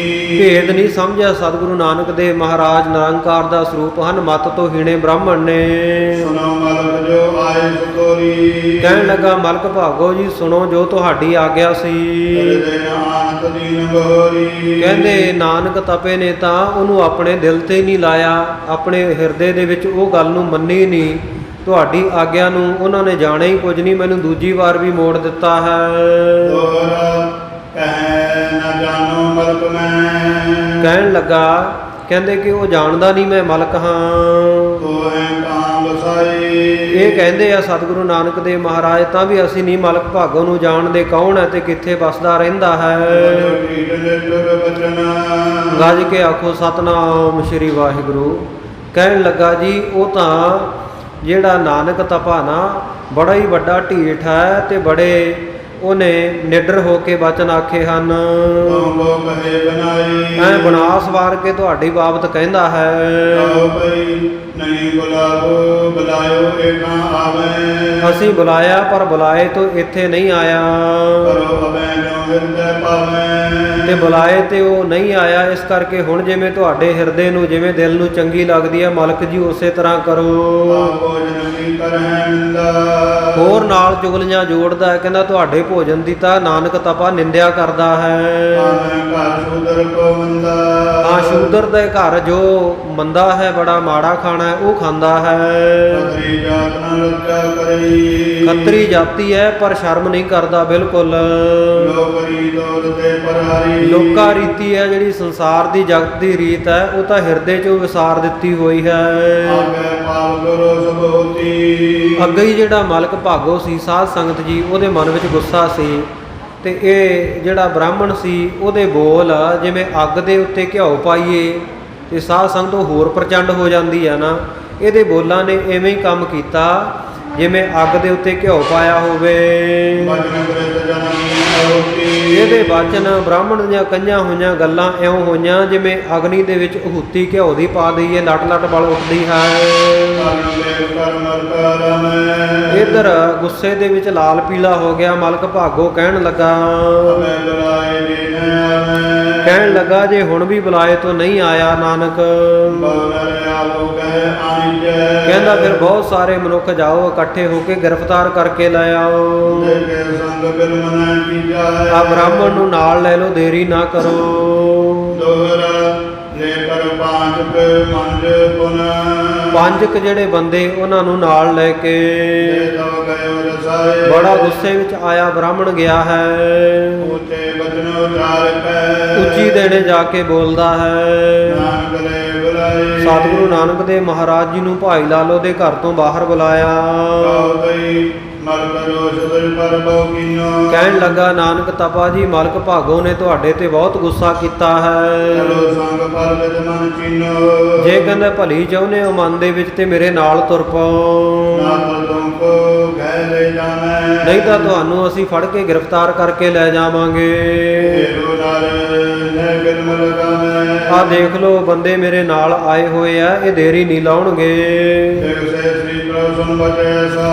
ਸਤਿਗੁਰੂ ਨਾਨਕ ਦੇਵ ਮਹਾਰਾਜ ਇਹੋ ਜਿਹਾ ਵਚਨ ਸੁਣ ਕੇ ਹੱਸ ਪਏ ਚਲੇ ਸੰਗ ਦੇ ਭਾਗੋ ਬੈਸਾ। ਤੇ ਸਤਿਗੁਰੂ ਸੱਚੇ ਪਾਤਸ਼ਾਹ ਜੀ ਇਹਨਾਂ ਦੇ ਨਾਲ ਤੁਰ ਪਏ। ਕਿਉਂਕਿ ਸਤਿਗੁਰੂ ਜੀ ਦੀ ਗੁਰਬਾਣੀ ਦਾ ਸਿਧਾਂਤ ਹੈ ਮੂਰਖ ਹੈ ਨਾਲ ਨਾ ਲੁਝੀ ਹੈ, ਵੀ ਮੂਰਖਾਂ ਦੇ ਨਾਲ ਬਹੁਤੀ ਮੱਥਾ ਖਪਾਈ ਨਹੀਂ ਕਰਨੀ ਚਾਹੀਦੀ। ਜਿਵੇਂ ਸਾਧ ਸੰਗਤ ਜੀ ਘੜਾ ਚਾਹੇ ਇੱਟ ਦੇ ਉੱਤੇ ਵੱਜੇ ਤੇ ਚਾਹੇ ਇੱਟ ਘੜੇ ਦੇ ਉੱਤੇ ਵੱਜੇ, ਨੁਕਸਾਨ ਤਾਂ ਘੜੇ ਦਾ ਹੀ ਹੈ ਨਾ। ਖਰਬੂਜਾ ਚਾਹੇ ਛੁਰੀ ਤੇ ਡਿੱਗੇ ਚਾਹੇ ਛੁਰੀ ਖਰਬੂਜੇ ਤੇ ਡਿੱਗੇ, ਨੁਕਸਾਨ ਖਰਬੂਜੇ ਦਾ ਹੀ ਹੋਣਾ। ਇਉਂ ਸਤਿਗੁਰੂ ਨਾਨਕ ਦੇਵ ਮਹਾਰਾਜ ਸੱਚੇ ਪਾਤਸ਼ਾਹ ਦਇਆ ਦੇ ਘਰ ਮਨ ਦੇ ਵਿੱਚ ਵਿਚਾਰ ਕੇ ਵੀ ਇਹ ਤਾਂ ਮੂਰਖ ਲੋਕ ਹੈ, ਇਹਨਾਂ ਨਾਲ ਕੀ ਬਹਿਸਣਾ ਹੈ, ਇਹਨਾਂ ਦੇ ਨਾਲ ਚੱਲ ਪਏ। ਮਤ ਮੰਦਨ ਕੋ ਲਜਲ ਕਰਨੇ। ਜਿਹੜੇ ਮਾੜੀ ਮੱਤ ਵਾਲੇ ਮੰਦੀ ਮੱਤ ਵਾਲੇ ਲੋਕ ਹੈ ਉਹਨਾਂ ਨੂੰ ਸ਼ਰਮਸ਼ਾਰ ਕਰਨ ਵਾਸਤੇ ਸਰਬ ਗਰਗ ਤੇ ਪੁਰ ਕੋ ਹਰਨੇ। ਇਹਨਾਂ ਦੇ ਹਿਰਦੇ ਦਾ ਜਿਹੜਾ ਹੰਕਾਰ ਹੈ ਮਾਣ ਹੈ ਉਹਨਾਂ ਦੇ ਹਿਰਦੇ ਤੋਂ ਦੂਰ ਕਰਨ ਵਾਸਤੇ ਸ੍ਰੀ ਗੁਰੂ ਗੰਗੇ ਜਾਏ ਗਾਰੀ। ਸਤਿਗੁਰੂ ਨਾਨਕ ਦੇਵ ਮਹਾਰਾਜ ਸੱਚੇ ਪਾਤਸ਼ਾਹ ਜੀ ਅੱਗੇ ਅੱਗੇ ਚੱਲ ਪਏ। ਲਾਲੋ ਚੜਿਓ ਸੁਸ਼ੰਕ ਬਿਚਾਰੀ। ਭਾਈ ਲਾਲੋ ਸ਼ੰਕਾ ਦੇ ਸਹਿਤ ਹੋ ਕੇ ਆਪਣੇ ਘਰ ਦਾ ਬੂਹਾ ਲਾਇਆ, ਕੁੰਡਾ ਲਾਇਆ, ਪਿੱਛੇ ਪਿੱਛੇ ਵੀ ਚੱਲ ਪਿਆ। ਤੇਰੇ ਅਰਮਨ ਜਾਏ ਸੰਗ ਲਾਗੇ। ਬ੍ਰਾਹਮਣ ਅਤੇ ਹੋਰ ਮਨੁੱਖ ਜਿਹੜੇ ਸਤਿਗੁਰੂ ਜੀ ਦੇ ਨਾਲ ਜਾ ਰਹੇ ਸਨ, ਭਗਨੇ ਲਾਗੇ ਦੁੱਟ ਭਾਗੇ। ਇਹਨਾਂ ਦੇ ਖੁਸ਼ੀ ਦੇ ਵਿੱਚ ਪੈਰ ਨਹੀਂ ਲੱਗਦੇ ਥੱਲੇ, ਵੀ ਸਤਿਗੁਰੂ ਨਾਨਕ ਦੇਵ ਮਹਾਰਾਜ ਜੀ ਦੇ ਨਾਲ ਹੁਣ ਜਿਹੜਾ ਮਾਲਕ ਭਾਗੋ ਹੈ ਬਈ ਪਤਾ ਨਹੀਂ ਕਿਹੋ ਜਿਹਾ ਵਰਤਾਓ ਕਰੂਗਾ, ਕੀ ਇਹਨਾਂ ਨੂੰ ਸਜ਼ਾ ਦੇਊਗਾ। ਬੜਾ ਇਹਨਾਂ ਦੇ ਮਨ ਵਿੱਚ ਖੁਸ਼ੀ ਆ ਵੀ ਤਮਾਸ਼ਾ ਦੇਖਾਂਗੇ। ਦੋਰਾ ਸੁਣੀ ਨਗਰ ਮੈਂ ਜੈਤਾ। ਜਿੱਥੇ ਕਿਤੇ ਨਗਰ ਦੇ ਲੋਕਾਂ ਨੇ ਇਹ ਖਬਰ ਸੁਣੀ ਸ੍ਰੀ ਗੁਰੂ ਗਏ ਮੰਗਵਾਏ। ਕਿ ਸਤਿਗੁਰੂ ਸੱਚੇ ਪਾਤਸ਼ਾਹ ਜੀ ਨੂੰ ਫੜ ਕੇ ਮੰਗਾ ਲਿਆ ਮਾਲਕ ਭਾਗੋ ਨੇ ਆਪਣੇ ਘਰ। ਤਾਏ ਤਾਏ ਤੇਰਨੇ। ਦੌੜ ਦੌੜ ਕੇ ਦੇਖਣ ਵਾਸਤੇ ਲੋਕ ਗਏ, ਸੰਗ ਕਰੇ ਸਭ ਜਾਏ। ਸਾਰੇ ਨਾਲ ਨਾਲ ਤੁਰ ਰਹੇ ਹਨ। ਕਉ ਬਈ ਜਾਏ ਮਲ ਬਿਟਕ ਬਚਨ ਲਾਇਓ। ਇੱਧਰ ਸਤਿਗੁਰੂ ਸੱਚੇ ਪਾਤਸ਼ਾਹ ਜੀ ਦੇ ਆਉਣ ਦੀ ਖਬਰ ਮਾਲਕ ਭਾਗੋ ਦੇ ਕੋਲ ਜਾ ਕੇ ਬ੍ਰਾਹਮਣ ਨੇ ਦੱਸੀ। ਅਬ ਨਾਨਕ ਤੁਮਰੇ ਤੇ ਆਇਓ। ਕਹਿਣ ਲੱਗਾ ਜੀ ਹੁਣ ਨਾਨਕ ਤਪਾ ਤੁਹਾਡੇ ਕੋਲ ਆ ਗਿਆ ਹੈ। ਮਲਕ ਕੈ ਆਨੋ ਅਮਨ ਪਸਾ। ਮਾਲਕ ਭਾਗੋ ਕਹਿਣ ਲੱਗਾ ਕਿ ਉਹਨਾਂ ਨੂੰ ਮੇਰੇ ਕੋਲ ਬੁਲਾਓ। ਸ੍ਰੀ ਗੁਰ ਅੰਤਰ ਗਏ ਵਸਾ। ਸਤਿਗੁਰੂ ਨਾਨਕ ਦੇਵ ਮਹਾਰਾਜ ਸੱਚੇ ਪਾਤਸ਼ਾਹ ਇਹ ਮਾਲਕ ਭਾਗੋ ਦੇ ਘਰ ਦੇ ਵਿੱਚ ਚਲੇ ਗਏ। ਜਿਵੇਂ ਸਤਿਗੁਰੂ ਸੱਚੇ ਪਾਤਸ਼ਾਹ ਜੀ ਦੇ ਨਾਲ ਮਾਲਕ ਭਾਗੋ ਦੇ ਬਚਨ ਵਿਲਾਸ ਹੋਣਗੇ, ਸਤਿਗੁਰੂ ਜੀ ਜਿਵੇਂ ਇਹਦੀ ਜਿਹੜੀ ਕਿਰਤ ਕਮਾਈ ਜਿਹੜੀ ਪਾਪਾਂ ਦੇ ਨਾਲ ਇਕੱਤਰ ਕੀਤੀ ਹੋਈ ਮਾਇਆ ਉਹਦੇ ਵਿੱਚੋਂ ਭੋਜਨ ਤਿਆਰ ਕੀਤਾ, ਜਿਹੜਾ ਇਹਦੇ ਮਾਲ ਪੂੜਿਆਂ ਦੇ ਵਿੱਚੋਂ ਖੂਨ ਦੀਆਂ ਧਾਰਾਂ ਵਗਾ ਕੇ ਦਿਖਾਉਣਗੇ। ਤੇ ਭਾਈ ਲਾਲੋ ਦੀ ਹੱਕ ਸੱਚ ਦੀ ਕਮਾਈ ਦੇ ਵਿੱਚੋਂ ਕੋਧਰੇ ਦੀ ਰੋਟੀ ਦੇ ਵਿੱਚੋਂ ਦੁੱਧ ਦੀਆਂ ਧਾਰਾਂ ਵਗਾਉਣਗੇ। ਇਹ ਰਹਿੰਦਾ ਪ੍ਰਸੰਗ ਆਪਾਂ ਕੱਲ੍ਹ ਦੇ ਦੀਵਾਨ ਵਿੱਚ ਰਲ ਮਿਲ ਕੇ ਸਰਵਣ ਕਰਾਂਗੇ। ਹੁਣ ਇੱਥੇ ਹੀ ਸਮਾਪਤੀ ਹੈ ਕਥਾ ਵਿਚਾਰਾਂ ਦੌਰਾਨ ਹੋਈਆਂ ਬੇਅੰਤ ਭੁੱਲਾਂ ਦੀ ਆਪ ਸਮੂਹ ਸੰਗਤਾਂ ਨੇ ਖਿਮਾ ਬਖਸ਼ਣੀ। ਗਰੀਬ ਨਵਾਜ਼ ਸੱਚੇ ਪਾਤਸ਼ਾਹ ਕਿਰਪਾ ਕਰਨ, ਸਮੱਤ ਬਖਸ਼ਣ। ਆਪ ਜੀ ਨੇ ਅਰਦਾਸ ਕਰਨੀ ਸਤਿਗੁਰੂ ਸਾਹਿਬ ਜੀ ਸੇਵਾ ਅਤੇ ਸਿਮਰਨ ਦੀ ਦਾਤ ਬਖਸ਼ਿਸ਼ ਕਰਨ। ਇੱਥੇ ਵਿਚਾਰਾਂ ਨੂੰ ਵਿਸ਼ਰਾਮ ਦਿੰਦਾ ਹਾਂ। ਸਮਾਪਤੀ ਦੀਆਂ ਤੁਕਾਂ ਪੜ੍ਹ ਕੇ ਅਰਦਾਸ ਵਿੱਚ ਹਾਜ਼ਰ ਹੋਈਏ। ਮਲਕ ਕੈ ਆਨੋ ਮਮ ਪਾਸਾ। ਸ੍ਰੀ ਗੁਰ ਅੰਤਰ ਗਏ ਅਵਾਸਾ।